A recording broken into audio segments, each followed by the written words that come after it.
ಸತ್ಯವೇದದಲ್ಲಿ ದೇವರು ಬರೆಸಿರುವಂತ ಮಾತುಗಳು, ದೇವರು ಪರಿಶುದ್ಧ ಗ್ರಂಥದಲ್ಲಿ ಇಟ್ಟಿರುವಂತ ಮಾತುಗಳು, ವಾಕ್ಯವು ಎಂದಿಗೂ ಅನವಶ್ಯಕವಾಗಿ ಇಡಲ್ಪಟ್ಟಿರುವಂತ ಮಾತುಗಳಲ್ಲ. ಅಂದ್ರೆ ಅವಶ್ಯಕತೆ ಇಲ್ಲದೆ ಹೋದರೂ ಕೂಡ ದೇವರು ಇಟ್ಟಿದ್ದಾರೆ ಅಂತ ಹೇಳುವುದಕ್ಕೆ ಸಾಧ್ಯವಾಗದೇ ಇರುವ ರೀತಿಯಲ್ಲಿ ದೇವರು ಸತ್ಯವೇದದಲ್ಲಿ ನಮಗೆ ಬರೆಸಿಕೊಟ್ಟಿದ್ದಾರೆ. ಹಾಗಾಗಿ ದೇವರು ಬರೆಸಿರುವಂತ ಮಾತುಗಳಲ್ಲಿರುವಂತ ಶ್ರೇಷ್ಠತೆಯನ್ನು ನಾವು ಒಮ್ಮೆ ಯೋಚಿಸುವುದಾದರೆ, ಆತನು ಮಾತಿನಲ್ಲಿ ನಮಗೆ ಗಂಭೀರತ್ವ ಕಾಣುವಂತದ್ದಾಗಿದೆ. ಯೇಸು ಕ್ರಿಸ್ತರವರ ಕ್ರಿಯೆಗಳಲ್ಲೂ ನಮಗೆ ಗಂಭೀರತ್ವವನ್ನು ಕಾಣುವಂತದ್ದಾಗಿದೆ. ಸತ್ಯವೇದದಲ್ಲಿ ಬರೆಯಲ್ಪಟ್ಟಿರುವಂತಹ ಪ್ರತಿಯೊಂದು ಸಂದರ್ಭದಲ್ಲೂ ಪ್ರತಿಯೊಂದು ಮಾತಲ್ಲೂ ಕೂಡ ಒಂದು ಗಂಭೀರವಾದಂತ ಸಂಗತಿಗಳು ಅದರಲ್ಲಿ ನಿಕ್ಷಿಪ್ತವಾಗಿರುವಂತದ್ದನ್ನ ನಾವು ಕಾಣಬಹುದು. ಹಾಗಾಗಿ ಪ್ರಿಯರೇ, ಈ ದಿನದಲ್ಲಿ ಯೇಸು ಕ್ರಿಸ್ತರವರ ಬಾಯಿಂದ ಹೊರಟಂತ ಕೆಲವು ಮಾತುಗಳನ್ನ ನಾವು ಧ್ಯಾನಿಸೋಣ. ಯಾಕಂತಂದ್ರೆ ಯೋಹಾನನು ಬರೆದಂತ ಸುವಾರ್ತೆ ಕೊನೆಯ ಅಧ್ಯಾಯ ಕೊನೆಯ 2 ವಚನಗಳನ್ನ ನಾವು ಓದಿಕೊಳ್ಳುವುದಾದರೆ, ಯೋಹಾನನು ಬರೆದಂತಹ ಸುವಾರ್ತೆ ಕೊನೆಯ ಅಧ್ಯಾಯದ ಕೊನೆಯ 2 ವಚನಗಳು. ಈ ಸಂಗತಿಗಳನ್ನು ಬರೆದು ಇವುಗಳ ವಿಷಯವಾಗಿ ಸಾಕ್ಷಿ ಹೇಳುವ ಶಿಷ್ಯನು ಇವನೇ. ಇವನ ಸಾಕ್ಷಿ ಸತ್ಯವೆಂದು ನಾವು ಬಲ್ಲೆವು. ಇದಲ್ಲದೆ ಯೇಸು ಮಾಡಿದ್ದು ಇನ್ನು ಬಹಳವಿದೆ. ಅದನ್ನೆಲ್ಲ ಒಂದೊಂದಾಗಿ ಬರೆಯುವುದಾದರೆ ಬರೆಯಬೇಕಾದ ಪುಸ್ತಕಗಳನ್ನು ಲೋಕವೇ ಹಿಡಿಸದೆ ಹೋದೀತೆಂದು ನಾನು ನೆನೆಸುತ್ತೇನೆ. ಈ ಒಂದು ಸುವಾರ್ತೆಯನ್ನು ಬರೆಯುತ್ತಿರುವಂತ ಯೋಹಾನನು ಹೇಳುತ್ತಿರುವಂತ ಮಾತು, ಇಷ್ಟೊತ್ತು ನೀವು ಓದಿದಿರಲ್ಲ, ಇಷ್ಟೊತ್ತು ಈ ಗ್ರಂಥದಲ್ಲಿ ನೀವು ಓದಿರುವಂತ ಎಲ್ಲಾ ಮಾತುಗಳಿಗೂ ನಾನೇ ಸಾಕ್ಷಿ. ಇನ್ನೊಂದು ಮಾತು ಮುಗಿಸೋದಕ್ಕಿಂತ ಮೊದಲು ನಾನು ಹೇಳ್ತಿದ್ದೇನೆ, ಯೇಸು ಕ್ರಿಸ್ತರವರು ಮಾಡಿರುವಂತ ಕ್ರಿಯೆಗಳು, ಕಾರ್ಯಗಳು ಇನ್ನೂ ಅನೇಕವಿದ್ದಾವೆ. ಅವುಗಳನ್ನೆಲ್ಲ ಒಂದು ವೇಳೆ ಬರೆದಿಟ್ಟು ಎತ್ತಿಡಬೇಕು ಅಂತ ಒಂದು ವೇಳೆ ಅಂದುಕೊಂಡ್ರೆ ನನಗನ್ಸುತ್ತೆ ಈ ಭೂಮಿನೇ ಸಾಕಾಗಲ್ಲ. ಭೂಮಿಯು ಸಾಕಾಗದೇ ಇರುವಷ್ಟು ಕಾರ್ಯಗಳನ್ನ, ಮಾತುಗಳನ್ನ ತನ್ನ ಜೀವನದಲ್ಲಿ ಯೇಸು ಕ್ರಿಸ್ತರವರು ಮಾಡಿದ್ದಾರೆ. ಆ ಮಾತುಗಳೆಲ್ಲವೂ ಕೂಡ ನಮ್ಮ ಬಳಿಯಲ್ಲಿಲ್ಲ. ಆ ಮಾತುಗಳಲ್ಲಿರುವಂತ ಕೆಲವು ಮಾತುಗಳು ಮಾತ್ರ ನಮ್ಮ ಬಳಿಯಲ್ಲಿ. ಎಲ್ಲಾ ಮಾತುಗಳಿದಾವ ಅಂತಂದ್ರೆ ಎಲ್ಲ ಇಲ್ಲ ಪ್ರಿಯರೇ. ಆ ಎಲ್ಲಾ ಮಾತುಗಳಲ್ಲಿರುವಂತ ಕೆಲವು ಸಂದರ್ಭಗಳು, ಕೆಲವು ಮಾತುಗಳು, ಕೆಲವು ಸಂಘಟನೆಗಳು, ಸನ್ನಿವೇಶಗಳನ್ನ ನಾವು ಸತ್ಯವೇದದಲ್ಲಿ ನೋಡಬಹುದು. ಹಾಗೆ ನೋಡುವಂತ ಕ್ರಮದಲ್ಲಿ ಮತ್ತಾಯನು ಬರೆದಂತ ಸುವಾರ್ತೆಗೆ ನಾವು ಹೋಗೋಣ. ಮತ್ತಾಯನು ಬರೆದಂತ ಸುವಾರ್ತೆ 18ನೇ ಅಧ್ಯಾಯ. ಮತ್ತಾಯನು ಬರೆದಂತ ಸುವಾರ್ತೆ 18ನೇ ಅಧ್ಯಾಯದ ಪ್ರಾರಂಭ ವಚನವನ್ನು ನಾವು ಓದಿಕೊಳ್ಳೋಣ. ಆ ವೇಳೆಯಲ್ಲಿ 18ನೇ ಅಧ್ಯಾಯ ಪ್ರಾರಂಭ ವಚನ. ಆ ವೇಳೆಯಲ್ಲಿ ಶಿಷ್ಯರು ಯೇಸುವಿನ ಬಳಿಗೆ ಬಂದು ಪರಲೋಕ ರಾಜ್ಯದಲ್ಲಿ ಯಾವನು ಹೆಚ್ಚಿನವನು ಎಂದು ಕೇಳಲು ಆತನು ಚಿಕ್ಕ ಮಗುವನ್ನು ಹತ್ತಿರಕ್ಕೆ ಕರೆದು ಅವರ ನಡುವೆಯಲ್ಲಿ ನಿಲ್ಲಿಸಿ ಅವರಿಗೆ ನೀವು ತಿರುಗಿಕೊಂಡು ಚಿಕ್ಕ ಮಕ್ಕಳಂತೆ ಆಗದೆ ಹೋದರೆ ನೀವು ಪರಲೋಕ ರಾಜ್ಯದಲ್ಲಿ ಸೇರುವುದೇ ಇಲ್ಲವೆಂದು ನಿಮಗೆ ಸತ್ಯವಾಗಿ ಹೇಳುತ್ತೇನೆ. ಮುಂದೆ ಹೀಗಿರುವುದರಿಂದ ಯಾವನು ಚಿಕ್ಕ ಮಗುವಿನಂತೆ ತನ್ನನ್ನು ತಗ್ಗಿಸಿಕೊಳ್ಳುತ್ತಾನೋ ಅವನೇ ಪರಲೋಕ ರಾಜ್ಯದಲ್ಲಿ ಹೆಚ್ಚಿನ. ಯೇಸು ಕ್ರಿಸ್ತರವರು ಪರಲೋಕ ರಾಜ್ಯವನ್ನು ಕುರಿತಾದಂತಹ ಅನೇಕ ವಿಷಯಗಳನ್ನ ಶಿಷ್ಯರಿಗೆ, ಸಮಾಜಕ್ಕೆ ದೊಡ್ಡದಾಗಿ ಹೇಳ್ತಿದ್ದಾರೆ. ಪರಲೋಕ ರಾಜ್ಯದ ವಿಷಯಗಳನ್ನ ಉನ್ನತವಾದಂತ ರೀತಿಯಲ್ಲಿ ಹೇಳ್ತಿದ್ದಾರೆ. ಪರಲೋಕ ರಾಜ್ಯ ಒಂದು ದೊಡ್ಡ ಸಮುದ್ರವಿದ್ದ ಹಾಗೆ, ಆ ಸಮುದ್ರದಲ್ಲಿರುವಂತಹ ಮೀನುಗಳ ಹಾಗೆ, ಬಳೆಯ ಹಾಗೆ ದೇವರ ವಾಕ್ಯ. ಈ ರೀತಿ ಅನೇಕ ಉಪಮಾನಗಳನ್ನ, ಉದಾಹರಣೆಗಳನ್ನ ಹೇಳುತ್ತಾ ದೇವರ ರಾಜ್ಯ ಸುವಾರ್ತೆಯನ್ನು ಪ್ರಕಟಣೆ ಮಾಡುತ್ತಿದ್ದಾರೆ ಯೇಸು ಕ್ರಿಸ್ತರು. ಈ ಮಾತುಗಳನ್ನು ಕೇಳುತ್ತಿರುವಂತ ಶಿಷ್ಯರಿಗೆ ಅರ್ಥ ಆಯ್ತು, ಪರಲೋಕ ರಾಜ್ಯ ಅಂತಂದ್ರೆ ದೊಡ್ಡದು, ಪರಲೋಕ ರಾಜ್ಯ ಅಂತಂದ್ರೆ ಶ್ರೇಷ್ಠವಾದದ್ದು, ಉನ್ನತವಾದದ್ದು. ಆದರೆ ಈ ಉನ್ನತವಾದಂತ ಪರಲೋಕ ರಾಜ್ಯದಲ್ಲಿ, ಈ ಶ್ರೇಷ್ಠವಾದಂತ ಪರಲೋಕ ರಾಜ್ಯದಲ್ಲಿ ಯಾರು ಹೆಚ್ಚಿನವರಾಗಿರ್ತಾರೆ? ಇದು ಪ್ರಶ್ನೆ.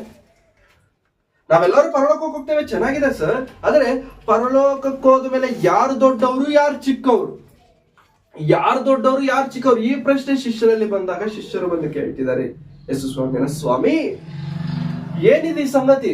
ಪರಲೋಕ ಇದೆ ಅಂತ ಹೇಳ್ತಿದ್ಯಾ, ನಾವು ನಂಬುತ್ತಿದ್ದೇವೆ. ಪರಲೋಕದಲ್ಲಿ ತಂದೆಯಾದಂತ ದೇವರಿದ್ದಾರೆ ಅಂತ ಹೇಳ್ತಿದ್ಯಾ, ನಾವು ನಂಬುತ್ತಿದ್ದೇವೆ. ಪರಲೋಕದಲ್ಲಿ ನಿಮಗೆ ಬಿಡಾರಗಳನ್ನ ಸಿದ್ಧ ಮಾಡ್ತೀನಿ ಅಂತ ಹೇಳ್ತಿದ್ಯಾ, ನಾವು ನಂಬ್ತಿದ್ದೇವೆ. ಆದರೆ ಈ 12 ಜನರಾಗಿರುವಂತ ನಾವು ಪರಲೋಕಕ್ಕೆ ಹೋದ್ರೆ ದೊಡ್ಡವ್ರು ಯಾರು, ಚಿಕ್ಕವ್ರು ಯಾರು? ಪೇತ್ರನು ನಾನು ದೊಡ್ಡವನಲ್ಲ, ನಾನು ದೊಡ್ಡವನಾಗಿರ್ತೀನ, ದೊಡ್ಡ ಸಿಂಹಾಸನ ನನಗಿರುತ್ತಾ ಅಂತ ಕೇಳಿದ್ರೆ ಯೇಸು ಸ್ವಾಮಿ ಕೊಡ್ತಿರುವಂತ ಉತ್ತರ ಏನಂತಂದ್ರೆ, ತನ್ನ ಬಳಿಯಲ್ಲಿರುವಂತ ಮಗುವನ್ನ ತೆಗೆದುಕೊಂಡು 2 ವಿಷಯಗಳನ್ನ ನಮ್ಗೆ ಬೋಧಿಸುತ್ತಿದ್ದಾರೆ. 2 ವಿಷಯಗಳು. ಮೊದಲನೇದು, ನೀವು ತಿರುಗಿಕೊಂಡು ಚಿಕ್ಕ ಮಕ್ಕಳಂತೆ ಆಗದೆ ಹೋದರೆ ನೀವು ಪರಲೋಕ ರಾಜ್ಯದಲ್ಲಿ ಸೇರುವುದೇ ಇಲ್ಲವೆಂದು ನಿಮಗೆ ಸತ್ಯವಾಗಿ. ಚಿಕ್ಕ ಮಗುವನ್ನು ಎತ್ತಿಕೊಂಡು ಯೇಸು ಸ್ವಾಮಿ ಹೇಳ್ತಿರುವಂತ ಮಾತು, ನೀವು ಈ ಚಿಕ್ಕ ಮಗುವಂತಾಗದೆ ಹೋದರೆ ನೀವು ಪರಲೋಕ ರಾಜ್ಯದಲ್ಲಿ ಸೇರುವುದಿಲ್ಲ. ಒಂದು ಮೊದಲನೇದು. ಎರಡನೇದು 4ನೇ ವಚನದಲ್ಲಿ ಹೇಳ್ತಾರೆ ನೋಡಿ, ಹೀಗಿರುವುದರಿಂದ ಯಾವನು ಈ ಚಿಕ್ಕ ಮಗುವಿನಂತೆ ತನ್ನನ್ನು ತಗ್ಗಿಸಿಕೊಳ್ಳುತ್ತಾನೋ ಅವನೇ ಪರಲೋಕ ರಾಜ್ಯದಲ್ಲಿ ಹೆಚ್ಚಿನವನು.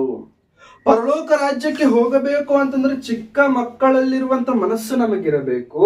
ಆ ಪರಲೋಕ ರಾಜ್ಯದಲ್ಲಿ ಹೆಚ್ಚಿನವರಾಗಿ ನಾವಿರಬೇಕು ಅಂತಂದ್ರೆ ಈ ಚಿಕ್ಕ ಮಕ್ಕಳು ಹೇಗಾದ್ರೆ ತಮ್ಮನ್ನು ತಾವು ತಗ್ಗಿಸಿಕೊಳ್ಳುತ್ತಾರೋ ಹಾಗೆ ತಗ್ಗಿಸಿಕೊಂಡಾಗಲೇ ಪರಲೋಕ ರಾಜ್ಯದಲ್ಲಿ ನಾವು ಹೆಚ್ಚಿನವರಾಗಿರುವುದಕ್ಕೆ ಸಾಧ್ಯ. ಪ್ರಿಯರೇ, ಯೇಸು ಕ್ರಿಸ್ತರು ಇಲ್ಲಿ ಹೇಳೋದಕ್ಕೆ ಇಷ್ಟಪಡ್ತಿರುವಂತದ್ದು ಏನಂತಂದ್ರೆ, ಯೇಸು ಕ್ರಿಸ್ತರು ಇಲ್ಲಿ ಶಿಷ್ಯರಿಗೆ ಬೋಧಿಸುತ್ತಿರುವಂತ ಒಂದು ಕ್ರಮವೇನಂತಂದ್ರೆ, ನೀವು ಯಾವತ್ತಿಗೂ ಕೂಡ ನಿಮ್ಮನ್ನು ನೀವು ಹೆಚ್ಚಿಸಿಕೊಳ್ಳಬಾರದು.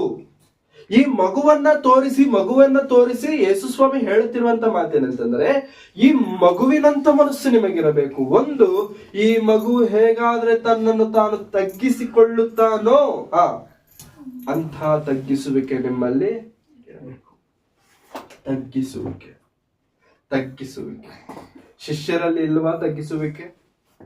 ಶಿಷ್ಯರಲ್ಲಿ ಇಲ್ಲವಾ ತಗ್ಗಿಸುವಿಕೆ ಅಂತಂದ್ರೆ, ಶಿಷ್ಯರಲ್ಲಿ ಇದ್ದರೂ ಇಲ್ಲದೆ ಹೋದರೂ ಯೇಸು ಕ್ರಿಸ್ತರು ಅವರು ಹೇಳಬೇಕಾಗಿರುವಂತ ಬಾಧ್ಯತೆ ಇದೆ. ನಿಮ್ಮನ್ನು ನೀವು ಯಾವ ವಿಷಯದಲ್ಲೂ ಕೂಡ ಹೆಚ್ಚಿಸಿಕೊಳ್ಳಬೇಡಿ. ನೀವು ಯಾವ ವಿಷಯದಲ್ಲೂ ಕೂಡ ಹೆಚ್ಚಿಸಿಕೊಳ್ಳಬಾರದು. ಈ ಮಾತುಗಳನ್ನ 2024 ವರ್ಷಗಳ ನಂತರ ಇವತ್ತು ನಾವು ಓದಿಕೊಳ್ಳುತ್ತಿದ್ದೇವೆ. ನಮಗೆ ಯಾಕೆ ಈ ಮಾತುಗಳು ಶಿಷ್ಯರಿಗೆ ಹೇಳಿರುವಂತ ಮಾತುಗಳಲ್ವಾ ಅಂತಂದ್ರೆ, ಇದು ಕೇವಲ ಶಿಷ್ಯರಿಗೆ 12 ಮಂದಿಗೆ ಸಂಬಂಧಪಟ್ಟಿರುವಂತದ್ದಲ್ಲ. ಯೇಸು ಸ್ವಾಮಿಯನ್ನ ಹಿಂಬಾಲಿಸುತ್ತಿರುವಂತ ಪ್ರತಿ ಒಬ್ಬರು ಕೂಡ ಗ್ರಹಿಸಬೇಕಾಗಿರುವಂತ ಸಂದರ್ಭ, ಸಂಗತಿ. ತಮ್ಮನ್ನು ತಾವು ತಗ್ಗಿಸಿಕೊಳ್ಳುವವರಾಗಿರ್ಬೇಕು. ಚಿಕ್ಕ ಮಕ್ಕಳಂತೆ. ಪ್ರಿಯರೇ, ಚಿಕ್ಕ ಮಕ್ಕಳನ್ನ ನೀವು ಒಂದ್ಸತಿ ಹೊಡೆದು ಬಿಡಿ, ಹತ್ಕೊಂಡು ನಿಮ್ಮಿಂದ ದೂರ ಹೋಗ್ತಾರೆ. ಸ್ವಲ್ಪ ಹೊತ್ತಾದ್ಮೇಲೆ ಚಾಕ್ಲೇಟ್ ತೋರಿಸಿ, ನೀನು ಹೊಡೆದಿದ್ಯಲ್ಲ ಅಂತ ಹೇಳ್ಬಿಟ್ಟು ಮತ್ತೆ ಬರ್ದಿರೋ ಬಿಡಲ್ಲ. ನೀನು ನನ್ನನ್ನ ಬೈದಿದ್ಯಲ್ಲ, ನಾನು ಅಳೋ ತರ ಮಾಡಿದ್ಯಲ್ಲ ನನ್ನನ್ನ ಅಂತ ಹೇಳ್ಬಿಟ್ಟು ಹತ್ರ ಬರೋದ್ ಬಿಡ್ತಾರ? ಚಾಕ್ಲೇಟ್ ತೋರಿಸಿ ಕಣ್ಣೀರೆಲ್ಲ ಒರೆಸ್ಕೊಳ್ತಾರೆ. ಇಮ್ಮಿಡಿಯೇಟ್ ಆಗಿ ದೂರದಿಂದ ಓಡ್ ಬರ್ತಾರೆ. ಯಾಕೆಂತಂದ್ರೆ ಮರ್ತೋಗ್ಬಿಟ್ಟ. ಅವನ ಹತ್ರ ಏನಿಲ್ಲ, ಅಹಂಕಾರ ಅನ್ನೋದಿಲ್ಲ. ಅವನ ಹತ್ರ ನಾನು ಕಕ್ಷೆಯನ್ನ ಸಾಧಿಸಬೇಕು, ನಾನು ಹೊಡೆದ್ರಲ್ಲ, ನಾನು ಹೋಗ್ಬಾರ್ದು, ಇವ್ರ ಹತ್ರ ಮಾತಾಡಬಾರ್ದು, ಇವ್ರ ಹತ್ರ. ಇಂಥ ತಗ್ಗಿಸುವಿಕೆ ಯಾರಲ್ಲಿರಬೇಕಂತೆ? ಯಾರಲ್ಲಿರಬೇಕು? ದೊಡ್ಡವರಲ್ಲಿರಬೇಕು. ಚಿಕ್ಕವರಂತ ಮನಸ್ಸು ಯಾರಲ್ಲಿರಬೇಕು? ದೊಡ್ಡವರಲ್ಲಿ ಎಂತ ಮನಸ್ಸು ಇರುತ್ತೆ ಅಂತಂದ್ರೆ, ಯಾರಾದ್ರೂ ಏನಾದ್ರೂ ಮಾಡಿದ್ರು ಅಂತಂದ್ರೆ ಅವ್ನಿಗೆ ನಾನು ಏನಂತ ತೋರಿಸ್ಬೇಕು ಅಂತ ನಾವಿರ್ತೇವೆ. ಅವನ್ನ ದೂರ ಮಾಡಬೇಕು ಅಂತ ನಾವಿರ್ತೇವೆ. ಅವನ ಜೊತೆ ಮಾತಾಡಬಾರ್ದು ಅಂತ ನಾವ್ ಅಂದುಕೊಳ್ತೇವೆ. ಆದ್ರೆ ಯೇಸು ಸ್ವಾಮಿ ಕ್ರೈಸ್ತರಿಗೆ ಹೇಳುತ್ತಿರುವಂತ ಮಾತೇನಂತಂದ್ರೆ, ನಿಮ್ಮನ್ನು ನೀವು ತಗ್ಗಿಸಿಕೊಳ್ಳಿರಿ, ಚಿಕ್ಕ ಮಕ್ಕಳಂತೆ. ಪ್ರಿಯರೇ, ಸತ್ಯವೇದದಲ್ಲಿ ನಾವು ಓದುವಾಗ, ಸತ್ಯವೇದವನ್ನ ನಾವು ನೋಡುವಾಗ, ತಗ್ಗಿಸಿಕೊಳ್ಳುವಂತ ಸಂದರ್ಭಗಳನ್ನು ಕುರಿತು ಯೇಸು ಕ್ರಿಸ್ತರು ಅನೇಕ ಮಾತುಗಳನ್ನು ಹೇಳಿದ್ದಾರೆ. ಅನೇಕ ಸಂದರ್ಭಗಳು ನಮಗೆ ಸತ್ಯವೇದದಲ್ಲಿ ಬರೆಯಲ್ಪಟ್ಟಿವೆ. ಹಾಗೆ ಬರೆಯಲ್ಪಟ್ಟಿರುವಂತ ಒಂದು ಒಳ್ಳೆಯ ಸಂದರ್ಭವನ್ನ ನಾವು ನೋಡಿಕೊಳ್ಳೋಣ. ಮಾರ್ಕನು ಬರೆದಂತಹ ಸುವಾರ್ತೆ 7ನೇ ಅಧ್ಯಾಯ. ಮಾರ್ಕನು ಬರೆದಂತಹ ಸುವಾರ್ತೆ 7ನೇ ಅಧ್ಯಾಯ. 7ನೇ ಅಧ್ಯಾಯದಲ್ಲಿ ಒಂದು ಒಳ್ಳೆಯ ಸಂಘಟನೆ, ಒಂದು ಒಳ್ಳೆಯ ಸಂದರ್ಭ ನಮಗೆ ಕಾಣುವಂಥದ್ದಾಗಿದೆ. 7ನೇ ಅಧ್ಯಾಯದ 26ನೇ ವಚನ 24ನೇ ವಚನದಿಂದ ಓದ್ಕೊಳ್ಳೋಣ. ಸಂದರ್ಭದ ಒಂದು ಸ್ಟಾರ್ಟಿಂಗ್. ಅಲ್ಲಿಂದ ಯೇಸು ಎದ್ದು ಹೊರಟು ತೂರ್ ಪಟ್ಟಣದ ಪ್ರಾಂತ್ಯಗಳಿಗೆ ಹೋಗಿ ಒಂದು ಮನೆಯೊಳಗೆ ಇಳುಕೊಂಡು ಅದು ಯಾರಿಗೂ ಗೊತ್ತಾಗಬಾರದೆಂದಿದ್ದನು. ಆದರೆ ಆತನು ಗುಪ್ತವಾಗಿರುವುದಕ್ಕೆ ಆಗದೆ ಹೋಯಿತು. ಕೂಡಲೇ ಒಬ್ಬ ಹೆಂಗಸು ಆತನ ಸುದ್ದಿಯನ್ನು ಕೇಳಿ ಬಂದು ಆತನ ಪಾದಕ್ಕೆ ಬಿದ್ದಳು. ಆಕೆಯ ಮಗಳಿಗೆ ದೆವ್ವ ಹಿಡಿದಿತ್ತು. ಆ ಹೆಂಗಸು ಅನ್ಯಮತದವಳು ಸುರೋಪೋಯಿನಿಕ್ಯರವಳು ಆಗಿದ್ದಳು. ಆಕೆಯು ತನ್ನ ಮಗಳ ದೆವ್ವವನ್ನು ಬಿಡಿಸಬೇಕೆಂದು ಆತನನ್ನು ಬೇಡಿಕೊಂಡಾಗ ಆತನು ಆಕೆಗೆ. ಇಲ್ಲಿವರೆಗೂ ನಮಗೆ ಅರ್ಥ ಆಗಿರ್ಬೇಕು ಈ ಸಂದರ್ಭ. ಯೇಸು ಕ್ರಿಸ್ತರವರು ತೂರ್ ಎನ್ನುವಂತ ಪಟ್ಟಣಗಳಿಗೆ ಹೋದಾಗ ಒಂದು ಮನೆಯಲ್ಲಿ ಇಳ್ಕೊಳ್ತಾರಂತೆ. ಆ ಮನೆಯಲ್ಲಿ ಯೇಸು ಸ್ವಾಮಿ ಇದ್ದಾರೆ ಎನ್ನುವಂತ ಸಂಗತಿ ಯಾರಿಗೂ ಗೊತ್ತಾಗಬಾರದು ಅಂತ ಅಂದುಕೊಂಡ್ರಂತೆ. ಈ ತರ ಅಂದುಕೊಂಡ್ರು ಕೂಡ ಎಲ್ಲರಿಗೂ ಗೊತ್ತಾಯ್ತು. ಅವಾಗ ಒಂದು ಹೆಂಗಸು ಬಂದು ಪಾದಗಳ ಮೇಲೆ ಬಿದ್ದು ಬೇಡ್ಕೊಳ್ತಿದ್ದಾರೆ ಯೇಸು ಸ್ವಾಮಿನ. ಏನಂತ? ನನ್ನ ಮಗಳಿಗೆ ನೀವು ಬಿಡಿಸ್ಬೇಕು. ಯೇಸು ಸ್ವಾಮಿಯ ಉತ್ತರ ಏನಿರಬೇಕು? ನಾವು ಇಂದಿನ ಸಂದರ್ಭಗಳನ್ನ ನಾವು ಒಂದ್ಸತಿ ನೋಡಿದ್ರೆ, ಕುರುಡನು ಬಂದು ಕೇಳ್ತಾನೆ ಹೊಸನ್ನ ಬರಬೇಕಾದಂತ ರಾಜನು ನೀನೆ ಎಂಬುದಾಗಿ ಯೇಸು ಸ್ವಾಮಿನ ಕೂಗುತ್ತಿರಬೇಕಾದ್ರೆ ಆ ಕುರುಡನನ್ನ ಯೇಸು ಸ್ವಾಮಿ ಬಳಿಗೆ ತಂದಾಗ ಆ ಕುರುಡನನ್ನ ಯೇಸು ಸ್ವಾಮಿ ಕೇಳುವಂತ ಒಂದೇ ಒಂದು ಮಾತು, ನೀನ್ ನಂಬುತ್ತಿದ್ಯಾ? ಕಣ್ಣುಗಳು ಬರ್ತವೆ ಅಂತ ನೀನ್ ನಂಬ್ತಿದ್ಯಾ? ಕಣ್ಣುಗಳು ನೋಡ್ಬೇಕಂತ ನೀನ್ ನಂಬ್ತಿದ್ಯಾ ಅಂತ ಕೇಳಿದಾಗ ಆ ಕುರುಡನ್ ಹೇಳ್ತಾನೆ, ನಾನು ನೋಡ್ತಿದ್ದೇನೆ, ನಾನು ನಂಬ್ತಿದ್ದೇನೆ ಅಂತ ಹೇಳಿದ ತಕ್ಷಣ ಕಣ್ಣುಗಳು ಬಂದವು. ಹೌದಾ? ಅವರ ನಂಬಿಕೆಗೆ ತಕ್ಕ ಹಾಗೆ ಕಣ್ಣುಗಳು ಬಂದವು.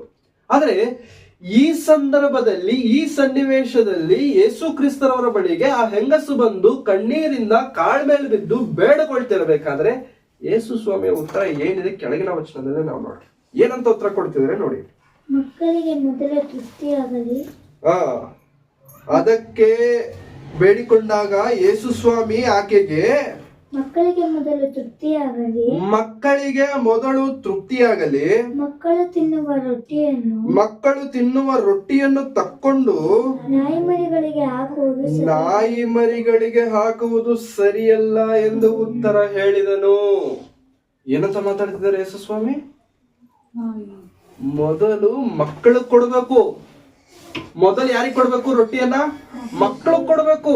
ಮಕ್ಕಳು ಕೊಡ್ಬೇಕಾರುವಂತ ರೊಟ್ಟಿ ತಗೊಂಡೋಗ್ಬಿಟ್ಟು ನಾಯಿ ಮರಿಗಳಿಗೆ ಹಾಕ್ತಿವ? ಮಕ್ಕಳಿಗೆ ಹಾಕ್ಬೇಕಾರಂತ ರೊಟ್ಟಿ ತಗೊಂಡೋಗ್ಬಿಟ್ಟು ನಾಯಿ ಮರಿಗಳಿಗೆ ಹಾಕ್ತಿವ? ಬೇರೆ ಆ ಮಾತೊಂದು ವೇಳೆ ಯೇಸು ಸ್ವಾಮಿ ಡೈರೆಕ್ಟ್ ಆಗಿ ನಮ್ಗಂದ್ರೆ ನಮ್ಗೆ ಎಷ್ಟು ಹರ್ಟ್ ಆಗ್ತೇವಲ್ಲ ನಾವು. ಇವಾಗ ನಾಯಿ ಮರಿಗಳು ಯಾರೀಗ? ಆ ಬಂದಂತ ಹೌದಾ? ಬಂದಂತ ಸ್ತ್ರೀಯನ್ನ ಯಾರ ಜೊತೆಗೆ ಹೋಲಿಸ್ತಿದ್ದಾರೆ ಯೇಸು ಸ್ವಾಮಿ? ನಾಯಿ ಮರಿಗಳ ಜೊತೆಗೆ ಹೋಲಿಸ್ತಿರ್ಬೇಕಾದ್ರೆ ಎಷ್ಟು ಬೇಜಾರಾಗಿರಬಾರದು ಆ ಸ್ತ್ರೀಗೆ. ಮತ್ತೆ ಮಕ್ಕಳು ಯಾರು? ಇಸ್ರಾಯೇಲ್ಯರು ಮಕ್ಕಳು. ಇಸ್ರಾಯೇಲ್ಯರ ಬಳಿಗೆ ಕಳಿಸಲ್ಪಟ್ಟಂತವನು ಯೇಸು ಕ್ರಿಸ್ತರವರು. ಮೊದಲು ಮಕ್ಕಳಿಗೆ ನಾನು ರೊಟ್ಟಿ ಕೊಡಬೇಕೆ ಹೊರತು ನಾಯಿ ಮರಿಗಳಿಗೆ ಕೊಡೋದ? ಈ ಮಾತು ಹೇಳಿದ ತಕ್ಷಣ ಆ ಸ್ತ್ರೀಯ ಉತ್ತರ ಏನಿದೆ ನೋಡಿ. ಆ ಸ್ತ್ರೀಯ ಪ್ರತ್ಯುತ್ತರ ಏನಂತ ಇದೆ ನೋಡಿ. ಅದಕ್ಕೆ ಆಕೆಯು 28ನೇ ವಚನ, ಸ್ವಾಮಿ ಆ ಮಾತು ನಿಜವೇ. ಮೇಜಿನ ಕೆಳಗಿರುವ ನಾಯಿ ಮರಿಗಳಂತೂ ಮಕ್ಕಳ ಕೈಯಿಂದ ಬೀಳುವ ರೊಟ್ಟಿ ತುಂಡುಗಳನ್ನು ತಿನ್ನುತ್ತವಲ್ಲ ಎಂದು ಉತ್ತರ ಕೊಡಲು. ಏನಂತ ಹೇಳ್ತಿದ್ದಾಳೆ ಆ ಸ್ತ್ರೀ? ಏನಂತ ಹೇಳ್ತಿದ್ದಾಳೆ ಆ ಹೆಂಗಸು ಅಂತಂದ್ರೆ, ಸ್ವಾಮಿ ಈ ಮಾತು ನಿಜ. ಏನ್ ನಿಜ? ರೊಟ್ಟಿ ತೆಗೆದುಕೊಂಡು ನಾಯಿ ಮರಿಗಳಿಗೆ ಹಾಕಬಾರ್ದೆನ್ನುವಂತ ಮಾತು ನಿಜ. ಅಂದ್ರೆ ನಾನು ಕೇಳಿದ ತಕ್ಷಣ ನೀವು ಉಪಕಾರ ಮಾಡಬೇಕೆನ್ನುವಂತ ಮಾತು ನಿಜ, ಮಾಡಬಾರದೆನ್ನುವಂತ ಮಾತು ನಿಜನೇ. ಯಾಕಂತಂದ್ರೆ ನಾವೇನಾಗಿದ್ದೇವೆ ನೀವು ಹೇಳಿದಂತ ರೀತಿಯಲ್ಲಿ ಆ ಹೆಂಗಸಿಗೆ ಕೋಪ ಬಂದಿಲ್ವಾ? ಆ ಹೆಂಗಸಿಗೆ ಸ್ವಾಭಿಮಾನ ಅಡ್ಡ ಬಂದಿಲ್ವಾ? ಆ ಹೆಂಗಸಿಗೆ ಅಷ್ಟು ಜನರ ಮುಂದೆ ಯೇಸು ಸ್ವಾಮಿ ಸುತ್ತಲೂ ಯಾರು ಇರ್ಲಿಲ್ವಾ ಪ್ರಿಯರೇ? ಯಾರು ಇರ್ಲಿಲ್ವಾ? ಯೇಸು ಸ್ವಾಮಿ ಆ ಹೆಂಗಸ ಮಾತ್ರ ಇದ್ದಾರ? ಯೇಸು ಸ್ವಾಮಿ ಎಲ್ಲೋದ್ರೂ ಕೂಡ ಒಬ್ಬಂಟಿಯಾಗಿ ಹೋಗಿಲ್ಲ. ಒಂದು ವೇಳೆ ಹೋದ್ರೆ ಅದು ತಂದೆ ಬಳಿಯಲ್ಲಿ ಮಾತನಾಡೋದಕ್ಕೆ ಮಾತ್ರ ಒಬ್ಬಂಟಿಯಾಗಿ ಹೋಗ್ತಾರೆ. ಅದು ರಾತ್ರಿಯ ವೇಳೆಯಲ್ಲಿ. ಒಬ್ಬಂಟಿಯಾಗಿ ಎಲ್ಲಿಗೂ ಕೂಡ ಯೇಸು ಸ್ವಾಮಿ ಹೋಗಲ್ಲ. ಜನರ ಗುಂಪು ಗುಂಪು ಗುಂಪು, ಯಾರು ನೋಡಬಾರದು ಅಂದ್ಕೊಳ್ತಾರೆ, ಎಲ್ಲರೂ ಬರ್ತಾರೆ. ಆ ರೀತಿಯಲ್ಲಿ ಬಂದವರಲ್ಲಿ ಒಬ್ಬಳು ಈಕೆ. ಅಷ್ಟು ಜನರ ಮುಂದೆ ಯೇಸು ಕ್ರಿಸ್ತರು ಏನ್ ಮಾಡ್ಬಿಟ್ಟಿದ್ದಾರೆ? ಈಗ ನಾಯಿ ಅಂತ ಅಂದ್ಬಿಟ್ಟಿದ್ದಾರೆ. ಅದು ಅವಮಾನನ ಇನ್ನೇನ? ಅವಮಾನನ ಅಲ್ವಾ ಬೇರೆ? ಅವಮಾನವನ್ನ ಹೇಗೆ ತೆಗೆದುಕೊಳ್ತಿದ್ದಾರೆ ಅಂತಂದ್ರೆ, ಹೌದು ಸರ್ ಸ್ವಾಮಿ, ಅದು ನಿಜವೇ. ಆದರೆ ಮಕ್ಕಳು ತಿಂದ ಮೇಲೆ ಅವರ ಕೈಯಿಂದ ಬಿದ್ದಂತ ರೊಟ್ಟಿಯ ತುಂಡುಗಳನ್ನಾದ್ರೂ ನಾಯಿಮರಿಗಳಿಗೆ ಹಾಕ್ತಾರಲ್ಲ, ರೊಟ್ಟಿಯ ತುಂಡುಗಳನ್ನಾದ್ರೂ ನಾಯಿಮರಿಗಳು ತಿಂತಾವಲ್ಲ, ಆ ರೀತಿ ಅಂದ್ಕೊಂಡಾದ್ರೂ ನನಗೆ ಉಪಕಾರ ಮಾಡು. ಹಾಗ ಅನ್ಕೊಂಡಾದ್ರೂ ನನಗೆ ಉಪಕಾರ ಮಾಡು. ಇಮ್ಮಡಿಯೇಟ್ ಆಗಿ ಯೇಸು ಕ್ರಿಸ್ತರವರು ಬಾಯಿಂದ ಬರ್ತಿರುವಂತಹ ಮತ್ತೊಂದು ಮಾತು ನೋಡಿ, 29ನೇ ವಚನ. ಉತ್ತರ ಕೊಡಲು ಆತನು ಈ ಮಾತನ್ನು ಹೇಳಿದ್ದರಿಂದ ದೆವ್ವವು ನಿನ್ನ ಮಗಳನ್ನು ಬಿಟ್ಟು ಬಿಟ್ಟಿದೆ, ಹೋಗು ಅಂದನು. ಆಕೆಯು ತನ್ನ ಮನೆಗೆ ಹೋಗಿ ನೋಡಲಾಗಿ ಆ ಹುಡುಗಿ ಹಾಸಿಗೆಯ ಮೇಲೆ ಮಲಗಿದ್ದಳು. ದೆವ್ವ ಅವಳನ್ನು ಬಿಟ್ಟು ಹೋಗಿತು. ಈ ಮಾತನ್ನು ಹೇಳಿದರಿಂದ ಯಾವ ಮಾತನ್ನ ಹೇಳಿದರಿಂದ? ತನ್ನನ್ನು ತಾನು ಹೇಗೆ ತಗ್ಗಿಸಿಕೊಂಡಳು ಅಂತಂದ್ರೆ, ನಾಯಿ ಮರಿಗಳಂತ ಅಷ್ಟು ಜನರ ಮುಂದೆ ನಾಯಿ ಅಂತ ಬೈದರು ಕೂಡ ಅವಳು ತನ್ನ ಸ್ವಾಭಿಮಾನ ಅಡ್ಡ ಬಂದು ಅಷ್ಟು ಜನರ ಮುಂದೆ ಆ ಮಾತನ್ನ ಯಾರಾದ್ರೂ ಹೇಳಿದ್ರೆ ಏನಾದ್ರೂ ಅಂದ್ಕೊಳ್ಬಹುದು, ಬೇರೆ ಯಾರಾದ್ರೂ ಏನೋ ಅಂದಿದ್ರೆ ನಂಗೆ ಬಿಡ ಅಂತ ಅಂದ್ಕೊಳ್ಬಹುದು. ಯೇಸು ಸ್ವಾಮಿ ಅಂತವನ ಮಾತ, ಎಲ್ಲರಿಗೂ ಉಪಕಾರ ಮಾಡುವಂತ ಯೇಸು ಸ್ವಾಮಿ ಆ ಮಾತಾಡೋದೇನು? ನಾನು ಎಷ್ಟೋ ವಿಷಯಗಳನ್ನ ಆತನನ್ನು ಕುರಿತು ಕೇಳಿದೆ. ಈ ತರ ಅಂದ್ಕೊಂಡಿರ್ಲಿಲ್ಲಪ್ಪ, ನಾನು ಈ ತರ ಅಂದಿದ್ರೆ ನಾನು ಬರ್ತಾನೆ ಇರ್ಲಿಲ್ಲ ಅಂತ ಹೇಳ್ಬಿಟ್ಟು ಹಿಂದೆ ಹೋಗಿಲ್ಲ ಪ್ರಿಯರೇ. ಹೌದು ಸ್ವಾಮಿ, ನೀನು ಹೇಳಿದ್ದು ನಿಜ. ಆದರೂ ಕೂಡ ಕೆಳಗೆ ಬಿದ್ದಂತ ರೊಟ್ಟಿ ತುಂಡುಗಳಾದ್ರೂ ನಮ್ಗೆ ಸಿಗುತ್ತಲ್ಲ. ಈ ಸ್ತ್ರೀ ನಮಗೆ ಹೇಳಿಕೊಡ್ತಿರುವಂತದ್ದು ಏನೋ ಗೊತ್ತಾ ಪ್ರಿಯರೇ? ತಗ್ಗಿಸುವಿಕೆ. ಎಷ್ಟಾಗಿ ತನ್ನನ್ನು ತಾನು ತಗ್ಗಿಸಿಕೊಂಡಳು ಅಂತಂದ್ರೆ ಪ್ರಿಯರೇ, ತನ್ನನ್ನು ತಾನು ತಗ್ಗಿಸಿಕೊಂಡದರಿಂದಲೇ ತನ್ನ ಮಗಳಿಗಿರುವಂತ ದೆವ್ವವು ಬಿಟ್ಟೋಯ್ತು. ತಗ್ಗಿಸಿಕೊಳ್ಳದೆ ಹೋಗಿದ್ದಿದ್ರೆ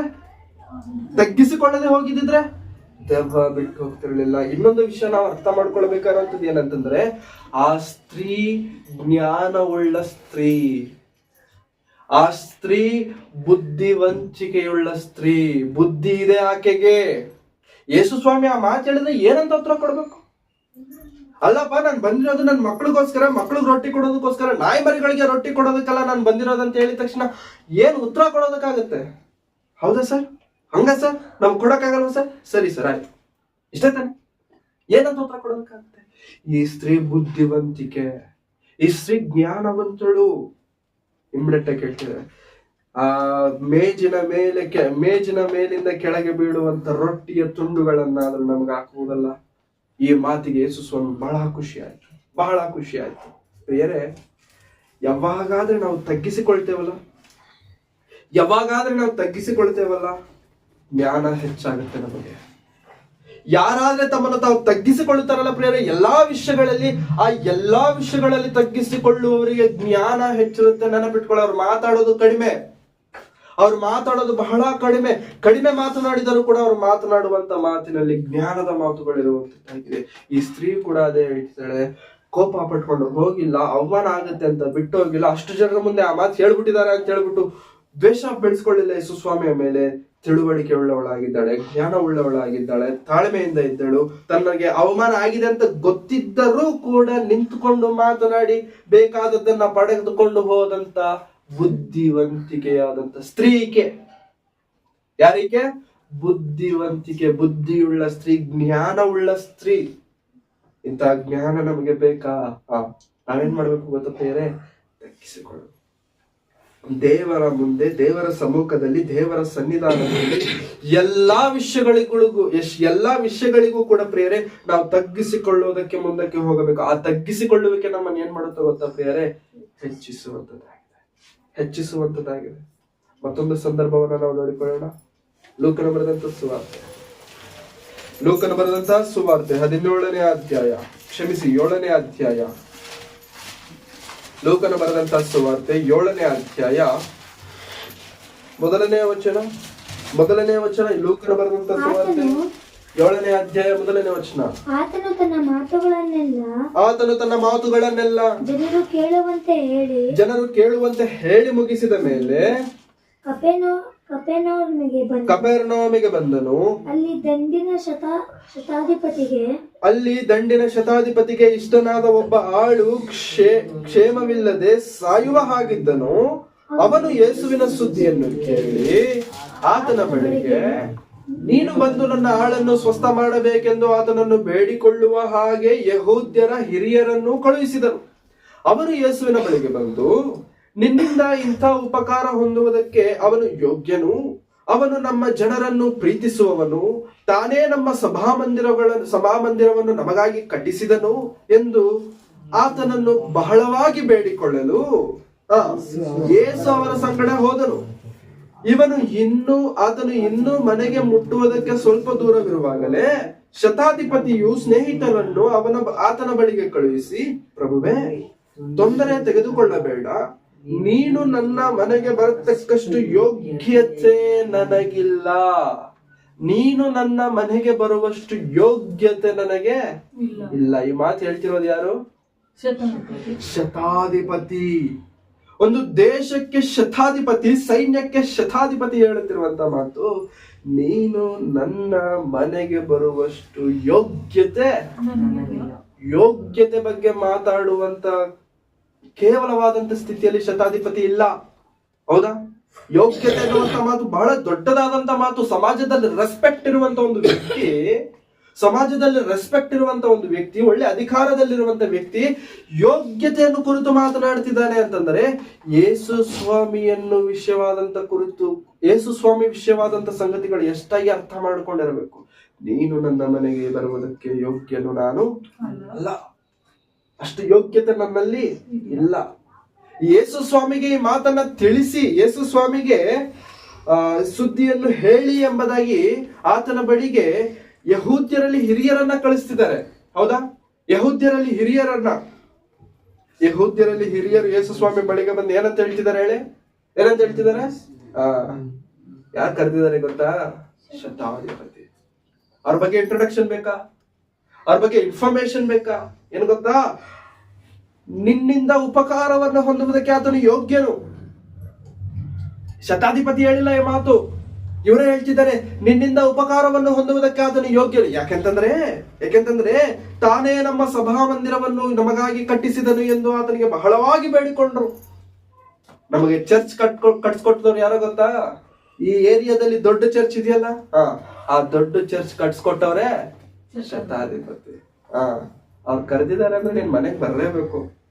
ಅವನ ಪ್ರೊಫೈಲ್ ಏನು ಗೊತ್ತಾ? ಚೆನ್ನಾಗಿದೆ.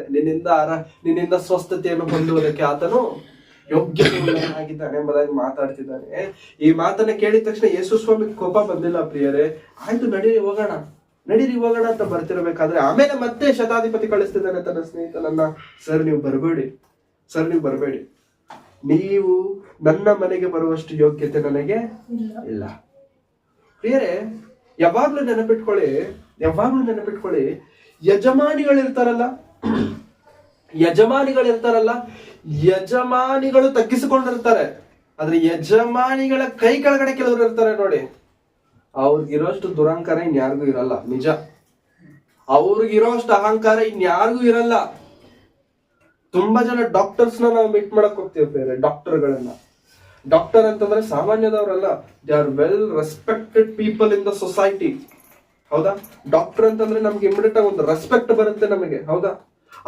ಅದರಲ್ಲೂ ಕೂಡ ಸ್ಪೆಷಾಲಿಟಿ ಡಾಕ್ಟರ್ಸ್ ಅಂತಂದ್ರೆ ಅವ್ರಿಗೆ ಏನಂತಾರೆ, ಪಿತ್ತ ನೆತ್ತಿಗೆ ಇರುತ್ತೆ. ಅವ್ರಿಗೆ ಬಹಳ ಅಹಂಕಾರದಿಂದ ಮಾತಾಡ್ತಿರ್ತಾರೆ. ಯಾಕಂತಂದ್ರೆ ನಾನು ಕಾರ್ಡಿಯಾಲಜಿಸ್ಟು, ನಾನು ಹೃದಯ ತಜ್ಞನು, ನಾನು ಎಂಡೋಕ್ರೈನಾಲಜಿಸ್ಟು, ಈ ರೀತಿಯಾದಂತ ಕೆಲವೊಂದು ತಲೆ ತಿರುಗಿರ್ತಾರೆ ಕೆಲವೊಬ್ರು ಡಾಕ್ಟರ್ಸ್, ಅವ್ರಿಗೆ ಅಹಂಕಾರ ಜಾಸ್ತಿ ಇರುತ್ತೆ. ಬಟ್ ಎಲ್ಲರೂ ಆತರ ಇರಲ್ಲ, ಕೆಲವೊಬ್ರು ಇರ್ತಾರೆ. ಇನ್ನು ಕೆಲವರು ಡಾಕ್ಟರ್ ಹೇಗಿರ್ತಾರೆ ಗೊತ್ತಾ ಪ್ರಿಯರೇ? ಬಹಳ ಬಹಳ ಬಹಳ ಮೃದುವಾಗಿ ಮಾತಾಡ್ತಾರೆ, ಬಹಳ ಟೈಮ್ ಕೊಡ್ತಾರೆ, ಬಹಳ ರೆಸ್ಪೆಕ್ಟ್ ಕೊಡ್ತಾರೆ ಬರುವಂತ ಜನರಿಗೆ. ಯಾರೇ ಆಗ್ಲಿ, ಅವ್ರು ಚಿಕ್ಕವರಲ್ವಾ, ಅವ್ರ ಹತ್ರ ದುಡ್ಡಿಲ್ವಲ್ಲ, ನೆವರ್. ಬಹಳ ರೆಸ್ಪೆಕ್ಟ್ ಕೊಡ್ತಾರೆ. ಆದ್ರೆ ಅವ್ರ ಕೈ ಕೆಳಗಡೆ ಕೆಲವೊಬ್ಬರನ್ನ ಪಿಎಗಳನ್ನ ಇಟ್ಕೊಂಡಿರ್ತಾರೆ ಪ್ರಿಯರೇ. ಪಿಎಗಳು, ಮ್ಯಾನೇಜರ್ಗಳು, ಅವ್ರಿಗೆ ಅಪಾಯಿಂಟ್ಮೆಂಟ್ಸ್ ಕೊಡೋರು, ಇವ್ರು ಇರ್ತಾರೆ ನೋಡಿ. ಅವ್ರಿಗೆ ಇರೋಷ್ಟು ಅಹಂಕಾರ ಡಾಕ್ಟರ್ಗೂ ಇರಲ್ಲ. ಏನ್ ಅನ್ಕೊಳ್ತಾರೆ ಗೊತ್ತಾ? ನಾನ್ ಡಾಕ್ಟರ್ಗಿಂತ ಜಾಸ್ತಿ ಅನ್ನೋ ತರ ಮಾತಾಡ್ತಾರೆ. ಅವರು ಲೆವೆಲ್ ಏನೋ, ಅವ್ರ ಮಾತನ್ನ ಕಥೆ ಏನೋ ಗೊತ್ತಿರಲ್ಲ.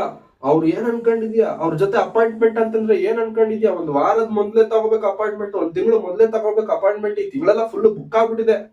ಈ ರೀತಿಯಾದಂತ ಮಾತುಗಳನ್ನ ಹೇಳ್ತಿರ್ತಾರೆ. ನಿಜ ಕೇಳ್ಬೇಕಂದ್ರೆ ಅಪಾಯಿಂಟ್ಮೆಂಟ್ ಖಾಲಿ ಇರುತ್ತೆ, ಬಟ್ ಅವ್ರು ಕೊಡಲ್ಲ. ಅವ್ರು ಏನೋ ದೊಡ್ಡದು, ನನ್ನ ಹತ್ರ ಮಾತಾಡ್ಬೇಕು ಅಂತಂದ್ರೆ ನಿನ್ಗೆ ಒಂದ್ ಲೆವೆಲ್ ಇರ್ಬೇಕು, ನನ್ನಿಂದ ನೀನ್ ಡಾಕ್ಟರ್ ಹತ್ರ ಹೋಗ್ಬೇಕು. ಈ ರೀತಿಯಾದಂತ ಅಹಂಕಾರದ ಮಾತುಗಳಿರ್ತವೆ. ಯಜಮಾನನಿಗಿರಲ್ಲ, ಯಜಮಾನನ ಕೆಳಗಿರೋರ್ಗಿರುತ್ತೆ. ಶತಾಧಿಪತಿಗಿಲ್ಲ. ಶತಾಧಿಪತಿ ಯೋಗ್ಯತೆಯ ಮಾತನ್ನ ಮಾತಾಡ್ಲೇ ಇಲ್ಲ. ಒಂದು ಯಹೂದ್ಯರ ಅಧಿಕಾರಿಗಳ ಹತ್ರ, ಹಿರಿಯರ ಹತ್ರ ಮಾತಾಡಿದಾರ? ನೀವ್ ಹೋಗ್ಬಿಟ್ಟು ಹೇಳಿ ಸಾಕು, ನೀವ್ ಹೋಗ್ಬಿಟ್ಟು ಹೇಳಿ. ಯಾಕಂತಂದ್ರೆ ಹೋಗುವ ಯೋಗ್ಯತೆ ನನಗಿಲ್ಲ, ನೀವು ಹೋಗ್ಬಿಟ್ಟು ಹೇಳಿ. ಯಾಕಂತಂದ್ರೆ ಯೇಸು ಸ್ವಾಮಿಯು ಕೂಡ ಯಾವ ಗೋತ್ರಕ್ಕೆ ಸೇರಿದವನು? ಯಹೂದ್ಯ ಗೋತ್ರಕ್ಕೆ ಸೇರಿದವನು. ಅದಕ್ಕಾಗಿ ಯಹೂದ್ಯರಲ್ಲಿ ಹಿರಿಯರನ್ನ ಕಳಿಸ್ತಿದ್ದಾರೆ. ಅವ್ರು ಬಂದು ಏನಂತ ಮಾತಾಡ್ತಿದ್ದಾರೆ ಅಂತಂದ್ರೆ, ನಿನ್ನಿಂದ ಉಪಕಾರವನ್ನು ಹೊಂದೋದಕ್ಕೆ ನಮ್ಮ ಯಜಮಾನರು ಯೋಗ್ಯರು. ಯಾಕೆ ಗೊತ್ತಾ? ನೀನ್ ಇವಾಗ ಚರ್ಚಿಂದ ಬಂದಲ್ಲ, ಇವಾಗ ವಾಕ್ಯ ಹೇಳ್ಬಿಟ್ಟು ಬಂದಲ್ಲ, ಆ ಚರ್ಚ್ ಕಟ್ಸಿದವ್ರೆ ನಮ್ಮ ಯಜಮಾನರು. ಈ ರೀತಿ ಮಾತಾಡಿದ್ರು ಕೂಡ ಯೇಸು ಸ್ವಾಮಿ ಕೋಪ ಬಂದಿಲ್ಲ. ಈ ವಿಷಯ ಗೊತ್ತಾಗಿದ್ದ ತಕ್ಷಣ ಶತಾಧಿಪತಿ ಹೇಳ್ತಿದ್ದಾನೆ, ಸ್ವಾಮಿ ನೀವು ಬರಬೇಡಿ, ನೀವು ನಮ್ಮ ಮನೆಗೆ ಬರುವಷ್ಟು ಯೋಗ್ಯನು ನಾನು ಅಲ್ಲ. ಆ ಮಾತನ್ನ ಹೇಳಿ ಏನಂತ ಕೇಳ್ಕೊಳ್ತಿದ್ದೇನೆ ಅಂತಂದ್ರೆ, ನೀವು ಅಲ್ಲಿಂದ ಒಂದು ಮಾತು ಹೇಳಿದ್ರೇನೆ ಸಾಕು, ನನ್ನ ಆಳಿಗೆ ಗುಣವಾಗುವುದು. 7ನೇ ವಚನ, ಈ ಕಾರಣದಿಂದ ನನ್ನನ್ನು ನಿನ್ನ ಬಳಿಗೆ ಬರುವುದಕ್ಕೆ ನಾನೇ ಬರ್ತಿದ್ದೆ ಸ್ವಾಮಿ ನಿನ್ನ ಬಳಿಗೆ, ಆದ್ರೆ ನನಗೆ ಯೋಗ್ಯತೆ ಇಲ್ಲ ಅಂತ ನನಗೆ ಗೊತ್ತಾಯ್ತು. ಅದಕ್ಕೆ ನಾನು ಬಂದಿಲ್ಲ, ಯೋಗ್ಯನೆಂದು ನಾನು ಎನಿಸಿಕೊಳ್ಳಲಿಲ್ಲ. ಆದರೆ ನೀನು ಒಂದು ಮಾತು ಹೇಳು, ಆದ್ರೆ ನೀನೊಂದು ಮಾತನ್ನು ಹೇಳು, ನನ್ನ ಆಳಿಗೆ ಗುಣವಾಗುವುದು. ನಾನು ಸಹ ಮತ್ತೊಬ್ಬರ ಕೈ ಕೆಳಗಿರುವವನು, ನನ್ನ ಕೈ ಕೆಳಗೆ ಸಿಪಾಯಿಗಳಿದ್ದಾರೆ. ನಾನು ಅವರಲ್ಲಿ ಒಬ್ಬನಿಗೆ ಹೋಗು ಎಂದು ಹೇಳಿದರೆ ಹೋಗುತ್ತಾನೆ, ಮತ್ತೊಬ್ಬನಿಗೆ ಬಾ ಎಂದು ಹೇಳಿದರೆ ಬರುತ್ತಾನೆ. ನನ್ನ ಆಳಿಗೆ ಇಂತಿಂತದ್ದನ್ನು ಮಾಡು ಎಂದು ಹೇಳಿದರೆ ಮಾಡುತ್ತಾನೆ ಎಂಬುದಾಗಿ ಹೇಳಿದನು. ಯೇಸು ಈ ಮಾತನ್ನು ಕೇಳಿ ಅವನ ವಿಷಯದಲ್ಲಿ ಆಶ್ಚರ್ಯಪಟ್ಟು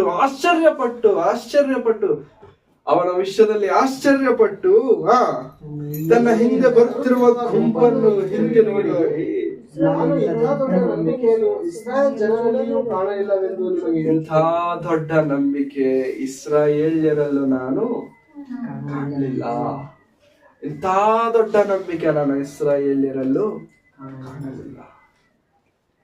ಆಶ್ಚರ್ಯ. ಯೇಸು ಸ್ವಾಮಿಯನ್ನೇ ಆಶ್ಚರ್ಯಪಡಿಸಿದಂತ ತಗ್ಗಿಸುವಿಕೆ, ಯೇಸು ಸ್ವಾಮಿಯನ್ನ ಮೈ ಮೆರೆಸಿದಂತಹ ಒಂದು ನಂಬಿಕೆ, ಯೇಸು ಸ್ವಾಮಿಯನ್ನ ಒಂದ್ಸತಿ ಯೋಚನೆ ಮಾಡುವಂತೆ ಮಾಡಿದಂತಹ ಒಂದು ತಗ್ಗಿಸುವಿಕೆ ಪ್ರಿಯರೇ ನಮ್ಮಲ್ಲಿದೆಯಾ? ಕ್ರೈಸ್ತರಲ್ಲಿ ಆ ತಗ್ಗಿಸುವಿಕೆ ಇದೆಯಾ? ತಗ್ಗಿಸುವಿಕೆ ನಮ್ಮಲ್ಲಿ ಇಲ್ಲದೆ ಹೋದರೆ ದೇವರು ನಮ್ಮನ್ನು ಎಂದಿಗೂ ಮೆಚ್ಚುವುದಿಲ್ಲ ಪ್ರಿಯರೇ. ದೇವರು ನಮ್ಮನ್ನು ಮೆಚ್ಚಬೇಕಾ? ಯೇಸು ಸ್ವಾಮಿ ನಮ್ಮನ್ನು ಮೆಚ್ಚಬೇಕಾ? ಆದ್ರೆ ಯೇಸು ಸ್ವಾಮಿಯಲ್ಲಿರುವಂತ ಗುಣಗಳು ನಮ್ಮಲ್ಲಿರಬೇಕು. ಯೇಸು ಸ್ವಾಮಿಯಲ್ಲಿರುವಂತ ಗುಣಗಳು ಏನು? ಮೊದಲನೆಯದು ತಗ್ಗಿಸುವಿಕೆ. ಯೇಸು ಸ್ವಾಮಿಯ ಜನನ ಎಲ್ಲಾಯ್ತು? ಯೇಸು ಸ್ವಾಮಿ ಲೋಕದಲ್ಲಿ ಜನಿಸಿದ್ದು ಎಲ್ಲಿ? ಎಲ್ಲೂ ಸ್ಥಳವಿಲ್ಲವಂತೆ. ಎಲ್ಲೂ ಮಲಗಿಸಕ್ಕೆ, ಆ ಮಗುವನ್ನ ಮಲಗಿಸುವುದಕ್ಕೆ ಸ್ಥಳವಿಲ್ಲದೆ ಒಂದು ಪಶುಗಳಿರುವಂತ ಸ್ಥಳಕ್ಕೆ ಹೋಗಿ ಅಲ್ಲಿರುವಂತ ಒಂದು ಜಾಗ ಮಾಡಿ ಅಲ್ಲಿ ಯೇಸು ಸ್ವಾಮಿಯನ್ನ ಮಲಗಿಸ್ತಿದ್ದಾರೆ. ತಗ್ಗಿಸಿಕೊಂಡಿದ್ದಾರೆ. ಆಹಾರವಿಲ್ಲದೆ ಇರುವಂತ ಪರಿಸ್ಥಿತಿಗಳನ್ನು ತಗ್ಗಿಸಿಕೊಂಡಿದ್ದಾರೆ. ದೇಹಕ್ಕೆ ಸರಿಯಾದಂತ ವಸ್ತ್ರಗಳು ಇಲ್ಲದೆ ಹೋದಾಗಿ ತಗ್ಗಿಸಿಕೊಂಡಿದ್ದಾರೆ. ಅಣ್ಣ ತಮ್ಮಂದಿರ ಅವಮಾನಗಳನ್ನ ಮಾಡುತ್ತಿದ್ದರೂ ಕೂಡ ತಗ್ಗಿಸಿಕೊಂಡಿದ್ದಾರೆ. ಸ್ವಂತದವರೇ ಬೇಡ ಅಂತಂದ್ರೂ ಕೂಡ ತಗ್ಗಿಸಿಕೊಂಡಿದ್ದಾರೆ. ಪ್ರಾಣವನ್ನು ಕೊಡುವಷ್ಟರ ಮಟ್ಟಿಗೆ ತನ್ನನ್ನು ತಾನು ತಗ್ಗಿಸಿಕೊಂಡಿದ್ದಾರೆ. ಅಂಥ ತಗ್ಗಿಸುವಿಕೆ ಉಳ್ಳಂತ ಯೇಸು ಸ್ವಾಮಿನ ಹಿಂಬಾಲಿಸುತ್ತಿರುವಂತ ನಮ್ಮಲ್ಲಿ ತಗ್ಗಿಸುವಿಕೆ ಇದೆಯಾ ಅಂತಂದ್ರೆ, ನಾವು ಆಗಲೇ ಮಾತನಾಡಿಕೊಂಡ ಹಾಗೆ ಯಜಮಾನನಲ್ಲಿರದೇ ಇರುವಂತ ಗರ್ವ ಅಹಂಕಾರ ಯಾರಲ್ಲಿರುತ್ತೆ? ಸೇವಕನಲ್ಲಿ, ದಾಸನಲ್ಲಿರುತ್ತೆ. ಹೌದಾ? ಯಜಮಾನನು ಯೇಸು ಸ್ವಾಮಿ ಆದರೆ ಯೇಸು ಸ್ವಾಮಿಯಲ್ಲಿ ಗರ್ವ ಇಲ್ಲ, ಅಹಂಕಾರ ಇಲ್ಲ, ತಗ್ಗಿಸುವಿಕೆ ಇದೆ. ಆದ್ರೆ ಆತನನ್ನ ಹಿಂಬಾಲಿಸುತ್ತಿರುವಂತ ದಾಸರಾಗಿ, ಸೇವಕರಾಗಿರುವಂತ ನಮ್ಮಲ್ಲಿ ಏನಿರುತ್ತೆ ಗೊತ್ತಾ ಪ್ರೇಯರ್? ಕೆಲವೊಂದ್ಸತಿ ಅಹಂಕಾರ, ಹೆಮ್ಮೆ, ಗರ್ವ. ಹೆಂಗೆ ಗರ್ವ ಅಂತಂದ್ರೆ ಪ್ರಿಯರೇ, ಎಲ್ಲಾದ್ರೂ ಮೀಟಿಂಗ್ಗಳಿಗೆ ಹೋದಾಗ ಜನರಲ್ ಆಗಿ ನಡೆಯುವಂತ ಸಂಗತಿ, ಮೀಟಿಂಗ್ಗಳು ಇರ್ತಾವಲ್ಲ, ಮೀಟಿಂಗ್ಗಳು ಹಿಂದೆ ಚೇರ್ಗಳು ಹಾಕಿರ್ತಾರೆ, ಮುಂದೆ ಪರದಗಳು ಹಾಕಿರ್ತಾರೆ, ಕೆಳಗಡೆ ಮ್ಯಾಟ್ಗಳು ಹಾಕಿರ್ತಾರೆ. ಯಾಕಂತಂದ್ರೆ ಬರೋರು ಯಾರಾದ್ರೂ ಹಿಂದೆ ಫಸ್ಟ್ ಕೂತ್ಕೊಳ್ಳಿ, ಅದು ಒಂದು ವೇಳೆ ತುಂಬಿದ್ರೆ, ಇಲ್ಲಂತಂದ್ರೆ ಚಿಕ್ಕ ಮಕ್ಳು ಯಾರಾದ್ರೂ ಇದ್ರೆ ಮುಂದೆ. ಮೀಟಿಂಗ್ ಗಳಿಗೆ ಹೋದಾಗ ಕೆಲವೊಂದು ಮೀಟಿಂಗ್ ಗಳಲ್ಲಿ ಚೇರ್ ಫುಲ್ ಖಾಲಿ, ತುಂಬಿರುತ್ತೆ. ಇವಾಗ ಕೆಳಗಡೆ ಕೂತ್ಕೊಳ್ಳೋದಕ್ಕೆ ಯೋಚನೆ, ಹೌದಾ? ಕೆಳಗ್ ಕೂತ್ಕೋಬೇಕು ಅಂತಂದ್ರೆ ಯೋಚನೆ, ಫುಲ್ ಹುಡ್ಕಾಡ್ತೇವೆ, ಮುಂದೆಯಿಂದ ಹಿಂದಕ್ಕೆ ಹೋಗ್ತೇವೆ, ಹಿಂದೆಯಿಂದ ಮುಂದಕ್ಕೆ ಬರ್ತೇವೆ, ಮಧ್ಯದಲ್ಲೆಲ್ಲ ತೂರ್ಕೊಂಡು ಹೋಗ್ತೇವೆ. ಚಿಕ್ಕ ಮಕ್ಳಿದ್ರೆ ಚಿಕ್ಕ ಮಕ್ಕಳು ಎಬ್ಬಿಸ್ಬಿಡ್ತೇವೆ. ಯಾಕಂತಂದ್ರೆ ನನ್ ಚೇರಲ್ಲಿ ಕೂತ್ಕೋಬೇಕು, ಕೆಳಗಡೆ ಕೂತ್ಕೋಬಾರ್ದು. ಏನಾಗ್ಬಿಡುತ್ತೆ ಕೆಳಗಡೆ ಕೂತ್ಕೊಂಡ್ರೆ? ಏನೋ ಗೊತ್ತಿಲ್ದಿರುವಂತ ಅವಮಾನ ನನಗೆ ಆಗ್ಬಿಡುತ್ತೆ. ಯಾರು ಮಾಡಲ್ಲ ಅವಮಾನ, ಅವನೇ ಅವಮಾನ ಆದಂಗೆ ಫೀಲ್ ಆಗ್ಬಿಡ್ತಾರೆ. ಚೇರ್ ಬಿಟ್ರೆ ಕೆಳಗಡೆ ಕೂತ್ಕೊಳ್ಳೋದಿಲ್ಲ. ಯೇಸು ಸ್ವಾಮಿ ಒಂದು ಮಾತು ಹೇಳ್ತಾರೆ. ನೀನ್ ಯಾವ್ದಾದ್ರು ಒಂದು ಫಂಕ್ಷನ್ಗೆ ಹೋಗ್ತೀಯಲ್ಲ, ಯಾವ್ದಾದ್ರು ಒಂದು ಜನ ತುಂಬಿರುವಂತ ಸ್ಥಳಕ್ಕೆ ಹೋಗ್ತೀಯಲ್ಲ, ಹೋಗಿದ ತಕ್ಷಣ ಚೇರ್ ಎಲ್ಲಿದೆ ಅಂತ ಹೇಳ್ಬಿಟ್ಟು ಚೇರಲ್ಲಿ ಹೋಗಿ ಕೂತ್ಕೋಬೇಡ. ಹೋಗಿದ ತಕ್ಷಣ ಚೇರ್ ಎಲ್ಲಿದೆ ಅಂತ ಹೇಳ್ಬಿಟ್ಟು ಹುಡುಕ್ಬಿಟ್ಟು ಚೇರಲ್ಲಿ ಕೂತ್ಕೋಬೇಡ. ಯಾಕಂತಂದ್ರೆ ನಿನಗಿಂತ ದೊಡ್ಡವನು ಯಾರಾದ್ರೆ ಬಂದ್ರೆ ನಿಮ್ಮನ್ನ ಎಬ್ಬಿಸ್ಬಿಟ್ಟು ಆ ಚೇರ್ ನೀನ್ ಬಿಟ್ಕೊಡ್ಬೇಕಾಗುತ್ತೆ. ಹೌದಾ? ನಿನಗಿಂತ ದೊಡ್ಡವನು ಯಾರಾದ್ರೂ ಬಂದ್ರ ಸ್ವಲ್ಪ ಚೇರ್ ಬಿಡಿ, ಕೂತ್ಕೋತಾರೆ ಅಂದಿದ ತಕ್ಷಣ ಚೇರ್ ಖಾಲಿ ಮಾಡ್ಬೇಕಾ? ಹೋಗಿದ ತಕ್ಷಣ ನೀನ್ ಏನ್ ಮಾಡಿ ಗೊತ್ತಾ? ಚೇರ್ ಮೇಲೆ ಕೂತ್ಕೋಬೇಡ. ಅದಕ್ಕಿಂತ ಕಡಿಮೆ ಸ್ಥಾನ ಏನಾದ್ರು ಇದೆಯಾ? ಅಲ್ಲೋಗಿ ಕೂತ್ಕೋ. ನೀನು ನಿಜವಾಗ್ಲೂ ದೊಡ್ಡವನಾದ್ರೆ, ನಿನಗೆ ನಿಜವಾಗ್ಲೂ ಮರ್ಯಾದೆ ಸಿಗಬೇಕಾದ್ರೆ, ನಿನಗೆ ನಿಜವಾಗ್ಲೂ ಗೌರವ ಸಿಗಬೇಕಾದ್ರೆ ನಿನ್ನ ಕರ್ಕೊಂಡು ಬಂದು ಚೇರ್ ಮೇಲೆ ಕೊಂಡಿರ್ತಾರೆ. ಅದಕ್ಕೆ ಸಿಗುವಂತ ಗೌರವನೇ ಬೇರೆ. ಹೌದಾ? ಅದಕ್ಕೆ ಸಿಗುವಂತ ರೆಸ್ಪೆಕ್ಟೇ ಬೇರೆ. ಎಲ್ಲಾರು ನೋಡ್ತಿರ್ಬೇಕಾದ್ರೆ ನಿಮ್ಮನ್ನ ಕರ್ಕೊಂಡು ಬಂದು ಬನ್ನಿ ಬನ್ನಿ ಬನ್ನಿ ಬನ್ನಿ ಅಂತ ಹೇಳ್ಬಿಟ್ಟು ಚೇರ್ ಮೇಲೆ ಕೊಂಡಿರ್ತಿದ್ರೆ ಎಷ್ಟು ರೆಸ್ಪೆಕ್ಟ್ ಅಲ್ಲ, ಎಷ್ಟು ಗೌರವ ಅಲ್ಲ.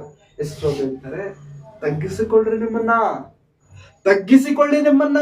ಪ್ರತಿ ಚಿಕ್ಕ ವಿಷಯದಲ್ಲೂ ನಿಮ್ಮನ್ನ ತಗ್ಗಿಸಿಕೊಳ್ಳ್ರಿ. ಕುಳಿತುಕೊಳ್ಳುವುದರಲ್ಲೂ ತಗ್ಗಿಸಿಕೊಳ್ಳ್ರಿ, ಮಾತನಾಡುವುದರಲ್ಲೂ ತಗ್ಗಿಸಿಕೊಳ್ಳ್ರಿ. ತುಂಬಾ ಜನ ಮಾತಾಡ್ಬೇಕಾದ್ರೆ ಏನಂತ ಹೇಳ್ಕೋಬಾರ್ದು ಅಂತ ಹೇಳಿ ಎಲ್ಲ ಹೇಳ್ಕೊಳ್ತಿರ್ತಾರೆ. ನಾನು ಹೇಳ್ಕೊತಿದ್ದೀನಿ ಅಂತಲ್ಲ ಅಂತೇಳಿ ಎಲ್ಲ ಹೇಳ್ಕೊಳ್ತಿರ್ತಾರೆ. ಹೌದಾ? ಹೇಳ್ಕೊಬಾರ್ದು ಅಂತಾನೆ ಎಲ್ಲ ಹೇಳ್ತಿರ್ತಾರೆ. ಹೇಳಲ್ಲ, ನಾನು ಯಾರಿಗೂ ಹೇಳಲ್ಲ ರೀ ಅಂತ ಹೇಳಿ ಎಲ್ಲ ಹೇಳ್ಕೊಳ್ತಿರ್ತಾರೆ. ಇಂಥದೆಲ್ಲ ಹೇಳ್ಕೊಳತ್ತೆ ನನಗೆ ಇಷ್ಟ ಇಲ್ಲ ರೀ ಅಂತ ಹೇಳ್ಬಿಟ್ಟು ಎಲ್ಲ ಹೇಳ್ಬಿಟ್ಟಿರ್ತಾರೆ. ಎಷ್ಟು ಜೋಗ ಹೇಳ್ತಿದ್ದಾರೆ, ತಗ್ಗಿಸಿಕೊಳ್ಳ್ರಿ. ಎಷ್ಟು ನೀವು ತಗ್ಗಿಸಿಕೊಳ್ಳುತ್ತೀರೋ ಅಷ್ಟಾಗಿ ನಾನು ನಿಮ್ಮನ್ನ ಹೆಚ್ಚಿಸುತ್ತೇನೆ. ನಿಮ್ಮಲ್ಲಿರುವಂತ ತಗ್ಗಿಸುವಿಕೆ ಹೇಗಿರಬೇಕು ಅಂತಂದ್ರೆ, ಯೇಸು ಸ್ವಾಮಿ ಎಂಬಂತ ಮಹಾಶಕ್ತಿ ಲೋಕಕ್ಕೆ ಬಂದಾಗಲೇ ತಗ್ಗಿಸುವಿಕೆ ಯೇಸು ಸ್ವಾಮಿಯನ್ನ ಆಶ್ಚರ್ಯ ಪಡುವಂತೆ ಮಾಡಿದೆ.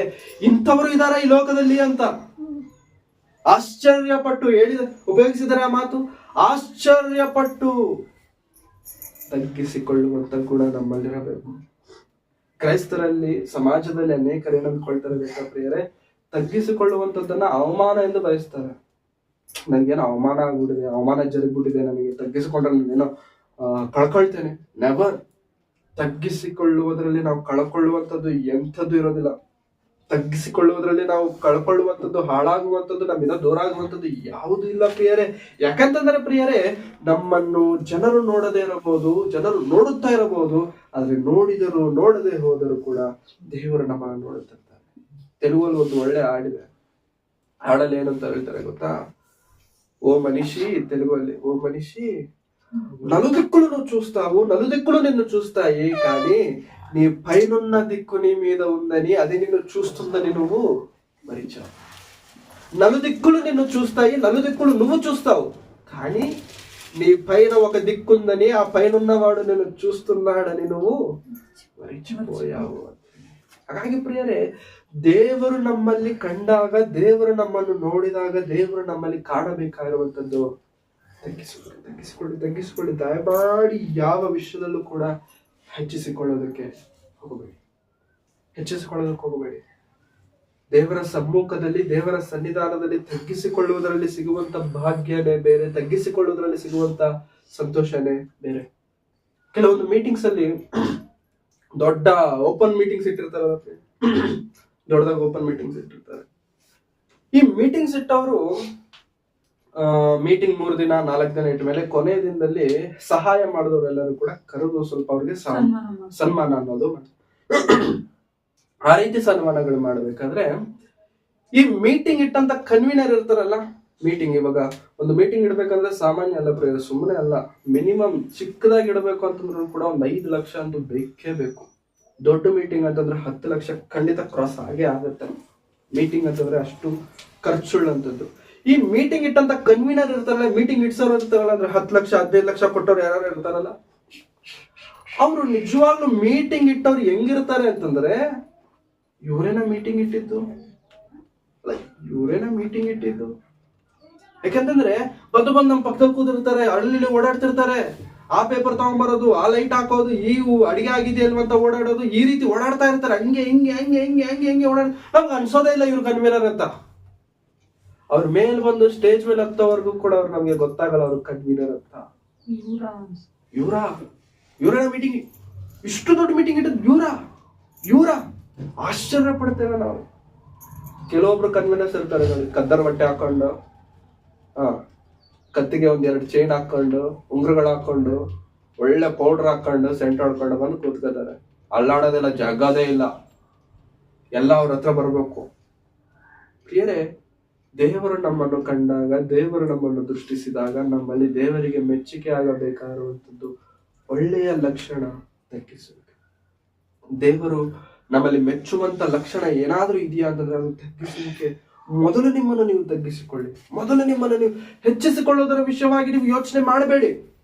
ದೇವರು ನನ್ನನ್ನು ಹೆಚ್ಚಿಸ್ತಾರ ಇಲ್ವಾ, ದೇವರು ನನಗೆ ಪರಲೋಕ ಕೊಡ್ತಾರ ಇಲ್ವಾ, ಪರಲೋಕದಲ್ಲಿ ನನಗೆ ಒಳ್ಳೆ ಸ್ಥಾನಮಾನಗಳು ಕೊಡ್ತಾರ ಇಲ್ವಾ, ಯಾವತ್ತಿಗೂ ಆ ವಿಷಯದಲ್ಲಿ ಯೋಚನೆ ಮಾಡೋದಕ್ಕೆ ಹೋಗ್ಬೇಡಿ ಪ್ರಿಯರೇ. ಮೊದಲು ನಿಮ್ಮನ್ನು ನೀವು ತಗ್ಗಿಸಿಕೊಳ್ಳಿ. ವಿಜಯ ಪ್ರಸಾದ್ ರೆಡ್ಡಿ ಗೊತ್ತಾ? ವಿಜಯ ಪ್ರಸಾದ್ ರೆಡ್ಡಿ ಅವ್ರದ್ದು ಒಂದು ಒಳ್ಳೆ ಹಾಡಿದೆ ಪ್ರಿಯರೇ, ಬೀದ ವಿಧವರಾಲಿ ಪ್ರೇಮ ಎಂತ ಗೊಪ್ಪದಿ, ಪ್ರಭು ಕೊರಗ ತನಗೆ ತಾನು అప్పగించుకున్నది, ఏదో కావాలని ఆశించక ತಾನೇ ಜೀವನಾన్ని ಸಮರ್ಪಿಂಚೆನು ಅಂತ ಹೇಳಿ 2ನೇ ಚರಣದಲ್ಲಿ ಒಂದು ಒಳ್ಳೆ ಮಾತನ್ನ ಅವ್ರು ಬರೆದಿದ್ದಾರೆ. కీర్తిని కోరింద వరములు ఇమ్మంద ఫలితం ఆశించి పని చేసిందా ಅಂತ. ಅಂದ್ರೆ ಯೇಸು ಸ್ವಾಮಿ ನನ್ನನ್ನು ನೋಡ್ಬೇಕು ಅಂತ ಕೆಲಸ ಮಾಡಿಲ್ಲ. ಏನ್ ಮಾಡಿದಾಳೆ ಆ ಹೆಂಗಸು? ಏನಷ್ಟು ದೊಡ್ಡ ಕೆಲಸ ಮಾಡ್ಬಿಟ್ಟಿದ್ದಾಳೆ? ಏನು ಇಲ್ಲ. ಚರ್ಚ್ಗೆ ಬಂದಳು, ಚರ್ಚಲ್ಲಿ ಕಾಣಿಕೆ ಹಾಕಬೇಕಾದ್ರೆ ತನ್ನಲ್ಲಿರುವುದೆಲ್ಲವನ್ನ ತೆಗೆದುಕೊಂಡು ತನ್ನ ಸರ್ವಸ್ವವನ್ನು ತೀಸಿ ಆ ಕಾಣಿಕೆ ಪೆಟ್ಟಿಯಲ್ಲಿ ಹಾಕುವಂತದ್ದನ್ನ ಯೇಸು ಸ್ವಾಮಿ ಕಂಡನು.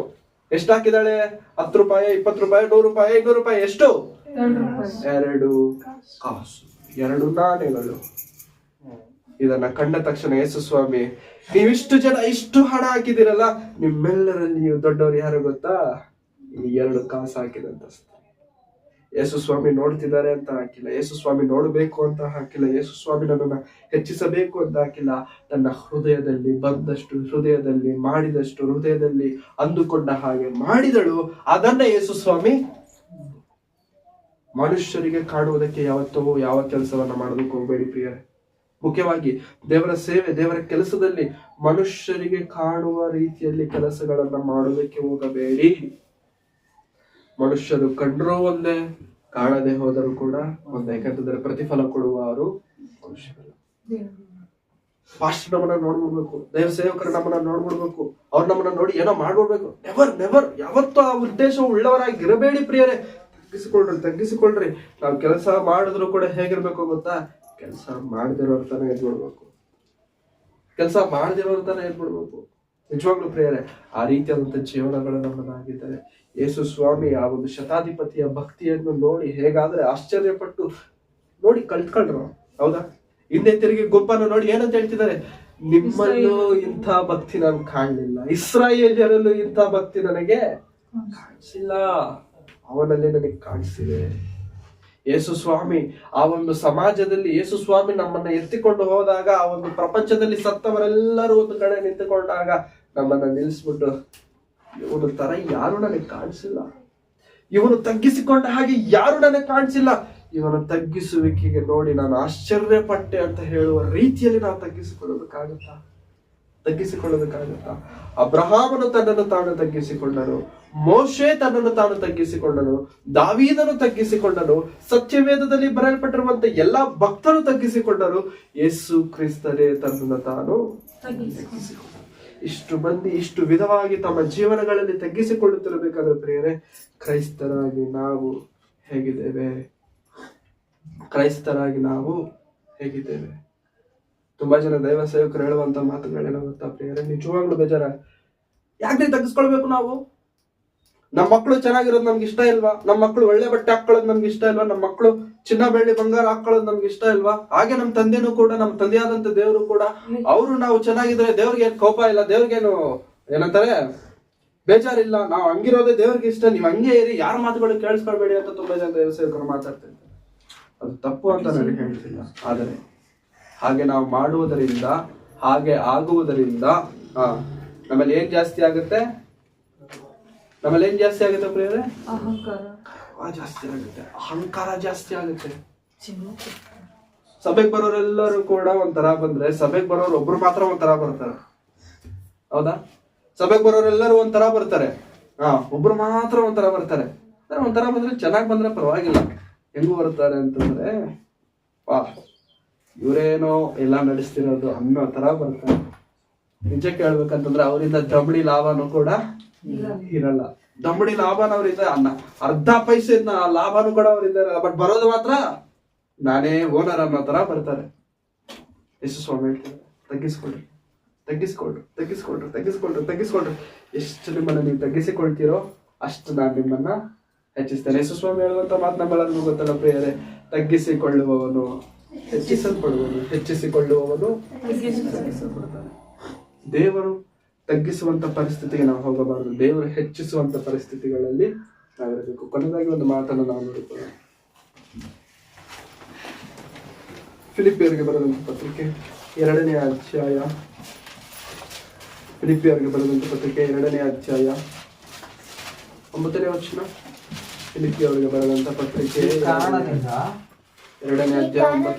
ಈ ಕಾರಣದಿಂದ ದೇವರು ಆತನನ್ನು ಅತ್ಯುನ್ನತ ಸ್ಥಾನಕ್ಕೆ ಏರಿಸಿ ಎಲ್ಲಾ ಹೆಸರುಗಳಿಗಿಂತ ಶ್ರೇಷ್ಠವಾದ ಹೆಸರನ್ನು ಆತನಿಗೆ ದಯಪಾಲಿಸಿದ್ದಾನೆ. ಎಲ್ಲಾ ನಾಮಗಳಿಗಿಂತ, ಎಲ್ಲಾ ಹೆಸರುಗಳಿಗಿಂತ ಶ್ರೇಷ್ಠವಾದ ಹೆಸರನ್ನು ಯಾರಿಗೆ ಕೊಟ್ಟಿದ್ದಾರೆ? ಯೇಸು ಕ್ರಿಸ್ತನಿಗೆ. ಯಾಕೆ ಕೊಟ್ಟಿದ್ದಾರೆ? ಆ ಮೇಲಿನ ವರ್ಷಗಳನ್ನು ನಾವು ಓದಿಕೊಂಡ್ರೆ, ಬಿಡಲೊಲ್ಲೆನೆಂದು ಬಿಡಬಾರದಾಗಿರುವಂತ ಮಹಾಭಾಗ್ಯವನ್ನು ಬಿಡಲೊಲ್ಲೆನೆಂದು ಹೇಳದೆ ದಾಸನ ರೂಪವನ್ನು ಧರಿಸಿಕೊಂಡು ಸದೃಶ್ಯನಾಗಿ ತನ್ನನ್ನು ತಗ್ಗಿಸಿಕೊಂಡು ಮರಣವಾಗುವಷ್ಟರ ಮಟ್ಟಿಗೆ ತನ್ನನ್ನು ತಗ್ಗಿಸಿಕೊಂಡದರಲ್ಲಿ ದೇವರ ಪ್ರೀತಿ ನಮಗೆ ಕಾಣಿಸುತ್ತೆ. ಇಷ್ಟಾಗಿ ಯೇಸು ಸ್ವಾಮಿ ತನ್ನನ್ನು ತಗ್ಗಿಸಿಕೊಂಡದರಿಂದ ನಾನು ಆತನನ್ನ ಹೆಚ್ಚಿಸುತ್ತೇನೆ. ಎಲ್ಲಾ ಹೆಸರುಗಳಿಗೂ ಮಿಗಿಲಾದಂತ ಹೆಸರು, ಮೇಲಾದಂತ ಹೆಸರನ್ನು ಆತನಿಗೆ ನಾನು ಕೊಡ್ತೇನೆ. ಯೇಸು ಸ್ವಾಮಿಗೊಂದು ನ್ಯಾಯ, ನಮಗೊಂದು ನ್ಯಾಯನ? ಎಲ್ಲರಿಗೂ ಒಂದೇ ನ್ಯಾಯ. ಯೇಸು ಸ್ವಾಮಿ ತಗ್ಗಿಸಿಕೊಂಡದರಿಂದ ಹೆಚ್ಚಿಸಲ್ಪಟ್ಟನು. ನಾವು ತಗ್ಗಿಸಿಕೊಳ್ಳುತ್ತೇವಾ? ಹೆಚ್ಚಿಸುವಂತ ದಿನ ದೇವರು ಖಂಡಿತ ನಮ್ಮ ಮುಂದೆ ಇಟ್ಟಿರ್ತಾರೆ. ಹಾಗಾಗಿ ಯಾವತ್ತಿಗೂ ಮನುಷ್ಯರ ಮುಂದೆ ಹೆಚ್ಚಿಸಿಕೊಳ್ಳೋದಕ್ಕೆ ಹೋಗ್ಬಿಡಿ. ನಮ್ಮ ಮಾತುಗಳಲ್ಲೂ ಕೂಡ ಅಹಂಕಾರ ನಮಕ ಹೆಚ್ಚಿಸಿಕೊಳ್ಳೋದು ಶುರುವಾದ್ವಾ, ಒಂಥರ ಗೊತ್ತಿಲ್ಲದೆ ಇರುವಂತ ಆಟಿಟ್ಯೂಡ್ ಬರುತ್ತೆ. ನಮಗೆ ಗೊತ್ತಿಲ್ಲದೆ ಇರುವಂತ ಆಟಿಟ್ಯೂಡ್ ಬರುತ್ತೆ, ಗರ್ವ ಬರುತ್ತೆ, ಅಹಂಕಾರ ಬರುತ್ತೆ. ಅಹಂಕಾರ ಬೆಳೆದು ಬೆಳೆದು ಬೆಳೆದು ಬೆಳೆದು ಏನಾಗ್ಬಿಡುತ್ತೆ ಗೊತ್ತಾ? ನನಗೆ ಏನ್ ಕಡಿಮೆ ಇಲ್ಲ ಅನ್ನೋ ಲೆವೆಲ್ಗೆ ನಾವು ಹೋಗ್ಬಾರ್ದು ಪ್ರಿಯರೇ. ಆ ಸ್ಥಿತಿಗೆ ನಾವು ಹೋಗಬಾರ್ದು. ತಗ್ಗಿಸ್ಕೊಳ್ಬೇಕು. ಎಷ್ಟಾಗಿ ತಗ್ಗಿಸ್ಕೊಳ್ಬೇಕು ಅಂತಂದ್ರೆ, ದೇವರು ಮೆಚ್ಚುವ ರೀತಿ, ದೇವರಿಗೆ ಮೆಚ್ಚುಗೆಯಾಗುವ ರೀತಿ. ಹಾಗಾಗಿ ಪ್ರಿಯರೇ, ತಗ್ಗಿಸಿಕೊಳ್ಳೋದು. ಹಾಗಾಗಿ ತಪ್ಪಾಗಿ ಅರ್ಥ ಮಾಡ್ಕೊಳ್ಬೇಕು ಹೋಗ್ಬೇಡಿ. ಒಳ್ಳೆ ಸೀರೆ ಕಟ್ಕೊಂಡ್ ಬರ್ಬಾರ್ದ, ಒಳ್ಳೆ ಬಟ್ಟೆ ಹಾಕೊಂಡ್ ಬರ್ಬಾರ್ದ, ಒಳ್ಳೆ ಬಟ್ಟೆ ಹಾಕೊಂಡ್ ಬಂದ್ರು ಕೂಡ ತಗ್ಗಿಸಿಕೊಂಡ ಆಗಲ್ವಾ? ಆ ರೀತಿಯಾಗಿ ನಾನು ಹೇಳ್ತಿಲ್ಲ ಬೇರೆ. ತಗ್ಗಿಸಿಕೊಳ್ಳಬೇಕನ್ನುವಂಥದ್ದು ಹೊರಗಿನ ತೋರಿಕೆಯಿಂದ ಸಂಬಂಧಪಟ್ಟಂತದ್ದಲ್ಲ, ಒಳಗಿನದು. ಅದು ಅಂತರಂಗಕ್ಕೆ ಸಂಬಂಧಪಟ್ಟಿರುವಂತ ಒಳ್ಳೆ ಗುಣವದು. ನಾವು ಒಳಗ್ ತಗ್ಗಿಸಿಕೊಂಡಿದ್ದೇವ, ಹೊರಗಡೆ ಆಟೋಮೆಟಿಕ್ ಆಗಿ ತಗ್ಗಿಸಿಕೊಳ್ಳುವುದರ ಒಂದು ಗುಣಲಕ್ಷಣಗಳು ನಮಗೆ ಕಾಣ್ತವೆ. ಶುಗರ್ ಇದೆ ಅನ್ಕೊಳ್ಳಿ, ಶುಗರ್ ಆದಾಗ ಗಾಯ ಆದ್ರೆ ಬೇಗ ವಾಸಿ ಆಗಲ್ಲ. ಅದು ಎಷ್ಟು ಬೇಗ ವಾಸಿ ಆಗುತ್ತೋ ಅಷ್ಟು ಶುಗರ್ ನಮ್ಮ ಹತ್ರ ಇದೆ ಅಂತ ಅರ್ಥ. ಎಷ್ಟು ಟೈಮ್ ತಗೊಳುತ್ತೆ, ಎಷ್ಟು ದಿನ ಹಸಿಯಾಗಿದೆ, ಎಷ್ಟು ದಿನದಲ್ಲಿ ಒಣಗ್ತಿದೆ, ಎಷ್ಟು ದಿನದಲ್ಲಿ ಅದು ವಾಸಿ ಆಗ್ತಿದೆ, ಇದೆಲ್ಲ ಈ ಗಾಯದಿಂದ ನಮಗೆ ಗೊತ್ತಾಗುತ್ತೆ. ಒಳಗಡೆ ಹೆಂಗಿದೆ ಅನ್ನುವಂಥದ್ದು ಹೊರಗಡೆ ಇರುವಂತ ಗಾಯದಿಂದ ಹೆಂಗಾದ್ರೆ ಗೊತ್ತಾಗುತ್ತೋ, ನಮ್ಮಲ್ಲಿ ಒಳಗಡೆ ಇರುವಂತಹ ಒಂದು ಲಕ್ಷಣ, ಒಳಗಡೆ ಇರುವಂತಹ ಗುಣ ಎಲ್ಲಿ ಕಾಣಿಸುತ್ತೆ ಅಂತಂದ್ರೆ ಹೊರಗಡೆ ಆಟೋಮೆಟಿಕ್ ಆಗಿ ನಮಗೆ ಕಾಣಿಸುತ್ತೆ. ಹಾಗಾಗಿ ಮಾತಾಡಬೇಕಾದರೂ, ನೋಡಬೇಕಾದರೂ, ನಡೆಯಬೇಕಾದರೂ, ಏನೇ ಮಾಡಬೇಕಾದರೂ ಕೂಡ ಗರ್ವ, ಅಹಂಕಾರ ನಮ್ಮಲ್ಲಿ ಇರಬಾರದು, ಬರಬಾರದು ಪ್ರಿಯರೇ.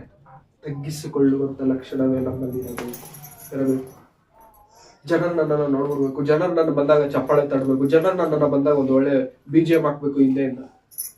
ಇದೆಲ್ಲ ವೇಸ್ಟ್ ಪ್ರಿಯರೇ. ಇದೆಲ್ಲ ಶಾಶ್ವತ ಅಲ್ಲ, ಇದೆಲ್ಲ ಕೊನೆವರೆಗೆ ಇರುವಂತದ್ದಲ್ಲ. ಇದೆಲ್ಲ ನಿಂತೋಗುತ್ತೆ. ನಿಂತೋಗದೆ ಇರುವಂತದ್ದು ಏನಾದ್ರು ಇದೆಯಾ ಅಂತಂದ್ರೆ ಅದು ದೇವರ ಪ್ರೀತಿ, ದೇವರ ಮೇಲೆ ನಾವು ತೋರಿಸಿರುವಂತಹ ಭಕ್ತಿ. ಹಾಗಾಗಿ ಭಕ್ತಿ ನಮ್ಮಲ್ಲಿದ್ದರೆ ಆಟೋಮೆಟಿಕ್ ಆಗಿ ತಗ್ಗಿಸಿಕೊಳ್ಳುವಂತ ಗುಣ ನಮ್ಮಲ್ಲಿ ಬರುತ್ತೆ. ಹಾಗಾಗಿ ಇನ್ನೂ ನಾವು ತಗ್ಗಿಸಿಕೊಳ್ಳೋದಕ್ಕಾಗ್ತಿಲ್ಲ ಅಂತಂದ್ರೆ ನಮ್ಮಲ್ಲಿ ಸರಿಯಾದಂತ ಭಕ್ತಿ ಇಲ್ವಾ? ಇನ್ನೂ ನಾವು ತಗ್ಗಿಸಿಕೊಳ್ಳೋದಕ್ಕಾಗ್ತಿಲ್ಲ ಅಂತಂದ್ರೆ ನಾವು ಸರಿಯಾದಂತ ಭಕ್ತಿಯಲ್ಲಿ ನಡೀತಿಲ್ವಾ? ನಮ್ಮನ್ನು ನಾವು ಪ್ರಶ್ನಿಸಿಕೊಳ್ಳೋಣ ಪ್ರಿಯರೇ. ಈ ಮಾತುಗಳು ಅನೇಕರು ಅನೇಕ ವಿಧವಾಗಿ ಅನೇಕ ಬಾರಿ ನಾವು ಕೇಳಿರಬಹುದು, ಹೇಳಿರಬಹುದು. ಆದ್ರೆ ಮತ್ತೆ ದೇವರು ನಮಗೆ ನೆನಪು ಮಾಡ್ತಿದ್ದಾರೆ, ತಗ್ಗಿಸಿಕೊಳ್ಳಿ. ಒಂದು ವೇಳೆ ಮರ್ತಿದ್ದೀರಿ ನಾವು, ಒಂದು ವೇಳೆ ಬಿಡ್ತಿದ್ದೀರಿ ನಾವು, ಒಂದು ವೇಳೆ ಮತ್ತೆ ಅಹಂಕಾರದ ಗುಣಗಳು ನಮ್ಮಲ್ಲಿ ಹೆಚ್ಚಾಗ್ತಿದಾವೆ ನಾವು, ಬೇಡ ಬೇಡ ಬೇಡ ಬೇಡ, ತಗ್ಗಿಸಿಕೊಡ್ರಿ. ಎಷ್ಟಾಗಿ ತಗ್ಗಿಸಿಕೊಡ್ರಿ ಗೊತ್ತಾ? ನನಗಿಷ್ಟ ಆಗೋ ತರ ತಗ್ಗಿಸಿಕೊಡ್ರಿ, ನಾನು ನೋಡೋ ತರ ತಗ್ಗಿಸಿಕೊಂಡ್ರಿ, ನಾನು ಮೆಚ್ಚುವ ರೀತಿಯಲ್ಲಿ ನೀವು ಆ ರೀತಿ ತಗ್ಗಿಸಿಕೊಂಡದಕ್ಕೆ ಯೇಸು ಸ್ವಾಮಿಗೆ ಒಂದು ಒಳ್ಳೆ ಸ್ಥಾನವನ್ನು ಕೊಟ್ಟೆ. ಆ ರೀತಿ ತಗ್ಗಿಸಿಕೊಂಡಿದ್ದಕ್ಕೆ ದಾವೀದನಿಗೆ ಒಳ್ಳೆ ಸ್ಥಾನವನ್ನು ಕೊಟ್ಟೆ. ಆ ರೀತಿ ತಗ್ಗಿಸಿಕೊಂಡದಕ್ಕೆ ಭಕ್ತರೆಲ್ಲರಿಗೂ ಕೂಡ ನಾನು ಬೇಕಾಗಿರುವಂತ ಆ ಒಂದು ಹೆಚ್ಚಿನ ಸ್ಥಿತಿಯನ್ನು ನಾನು ಕೊಡುತ್ತೇನೆ. ನಾವು ತಗ್ಗಿಸಿಕೊಳ್ತೇವ, ನಾವು ದೇವರಿಗೆ ಅಧೀನರಾಗಿ ಬದುಕ್ತೇವ, ದೇವರು ನಮ್ಮನ್ನು ಹೆಚ್ಚಿಸೋದಕ್ಕೆ ಸದಾ ಸಿದ್ಧ. ತಗ್ಗಿಸಿಕೊಳ್ಳೋಣ. ದೇವರು ಮೆಚ್ಚುವ ರೀತಿಯಲ್ಲಿ ನಾವು ತಗ್ಗಿಸಿಕೊಳ್ಳೋಣ. ದೇವರಿಗೆ ಮೆಚ್ಚುಗೆ ಆದಂತ ಬದುಕುಗಳನ್ನು ನಾವು ಜೀವಿಸೋಣ. ಈ ಬದುಕಿಂದ ದೇವರಿಗೆ ಮಹಿಮೆ, ಈ ಬದುಕಿಂದ, ಈ ಉಸಿರಿನಿಂದ ದೇವರಿಗೆ ಘನತೆಯನ್ನು ನಾವು ತರಬೇಕು. ಹಾಗಾಗಿ ಈ ಕೇಳಿರುವಂತ ಮಾತುಗಳು ನಮ್ಮೆಲ್ಲರ ಆತ್ಮೀಯ ಜೀವನಕ್ಕೆ, ನಮ್ಮ ಆತ್ಮೀಯ ಜೀವನದ ಬೆಳವಣಿಗೆಗೆ ಉಪಯೋಗ ಆಗುತ್ತೆ ಅಂತ ನಾನು ನಂಬುತ್ತಾ ನನ್ನ ಮಾತುಗಳನ್ನು ಮುಗಿಸ್ತಿದ್ದೇನೆ. ಕಣ್ಣುಗಳನ್ನು ಮುಚ್ಚಿ ಪ್ರಾರ್ಥಿಸಿಕೊಳ್ಳುತ್ತೇನೆ. ನಮ್ಮನ್ನು ಬಹಳವಾಗಿ ಪ್ರೀತಿಸಿದಂತ ನಮ್ಮ ತಂದೆಯಾದ ದೇವರೇ, ನಿಮ್ಮ ಪರಿಶುದ್ಧವಾದಂತ ನಾಮಕ್ಕಾಗಿ ನಿಮಗೆ ವಂದನೆಗಳನ್ನು ಸಲ್ಲಿಸಲಾಗಿದೆ. ಮುಂಜಾನೆ ವೇಳೆಯಿಂದ ಇದುವರೆಗೂ ಹಾಡುಗಳಲ್ಲಿ, ನಿಮ್ಮ ವಾಕ್ಯದ ಭಾಗದಲ್ಲಿ ನಮ್ಮನ್ನು ನಡೆಸಿದಕ್ಕಾಗಿ ನಮಗೆ ಸ್ವಾಮಿ, ನಿಮ್ಮ ಮಗನನ್ನು ಕಳುಹಿಸಿ, ನಿಮ್ಮ ಮಗನನ್ನು ಈ ಲೋಕದಲ್ಲಿ ನಮಗೆ ತೋರಿಸಿ, ನೀವು ಹೀಗೆ ಇದ್ದರೆ ಮಾತ್ರ ಪರಲೋಕ ನಿಮಗೆ ಸಿಗುವುದು ಎಂಬುದಾಗಿ ಮಾದರಿಯನ್ನು ತೋರಿಸಿದಕ್ಕಾಗಿ ನಮಗೆ ಕರ್ತನೆ. ಯೇಸು ಸ್ವಾಮಿ ಇಟ್ಟಿರುವಂತಹ ಒಂದು ಮಾರ್ಗ, ಯೇಸು ಸ್ವಾಮಿ ತೋರಿದಂತಹ ಒಂದು ದಾರಿಯಲ್ಲಿ ಕರ್ತನೆ, ಕಷ್ಟವಾದರು, ನಷ್ಟವಾದರು, ಅವಮಾನಗಳಾದರು, ಹಿಂಸೆಗಳಾದರು, ಖಡ್ಗವಾದರು, ಮರಣವಾದರು, ನಂಬಿಕೆಯಿಂದ ಭರವಸೆಯುಳ್ಳವರಾಗಿ ನಾವು ಮುಂದಕ್ಕೆ ಸಾಗುವಂತೆ ನಮಗೆ ಕೃಪೆ ತೋರಿಸಿ.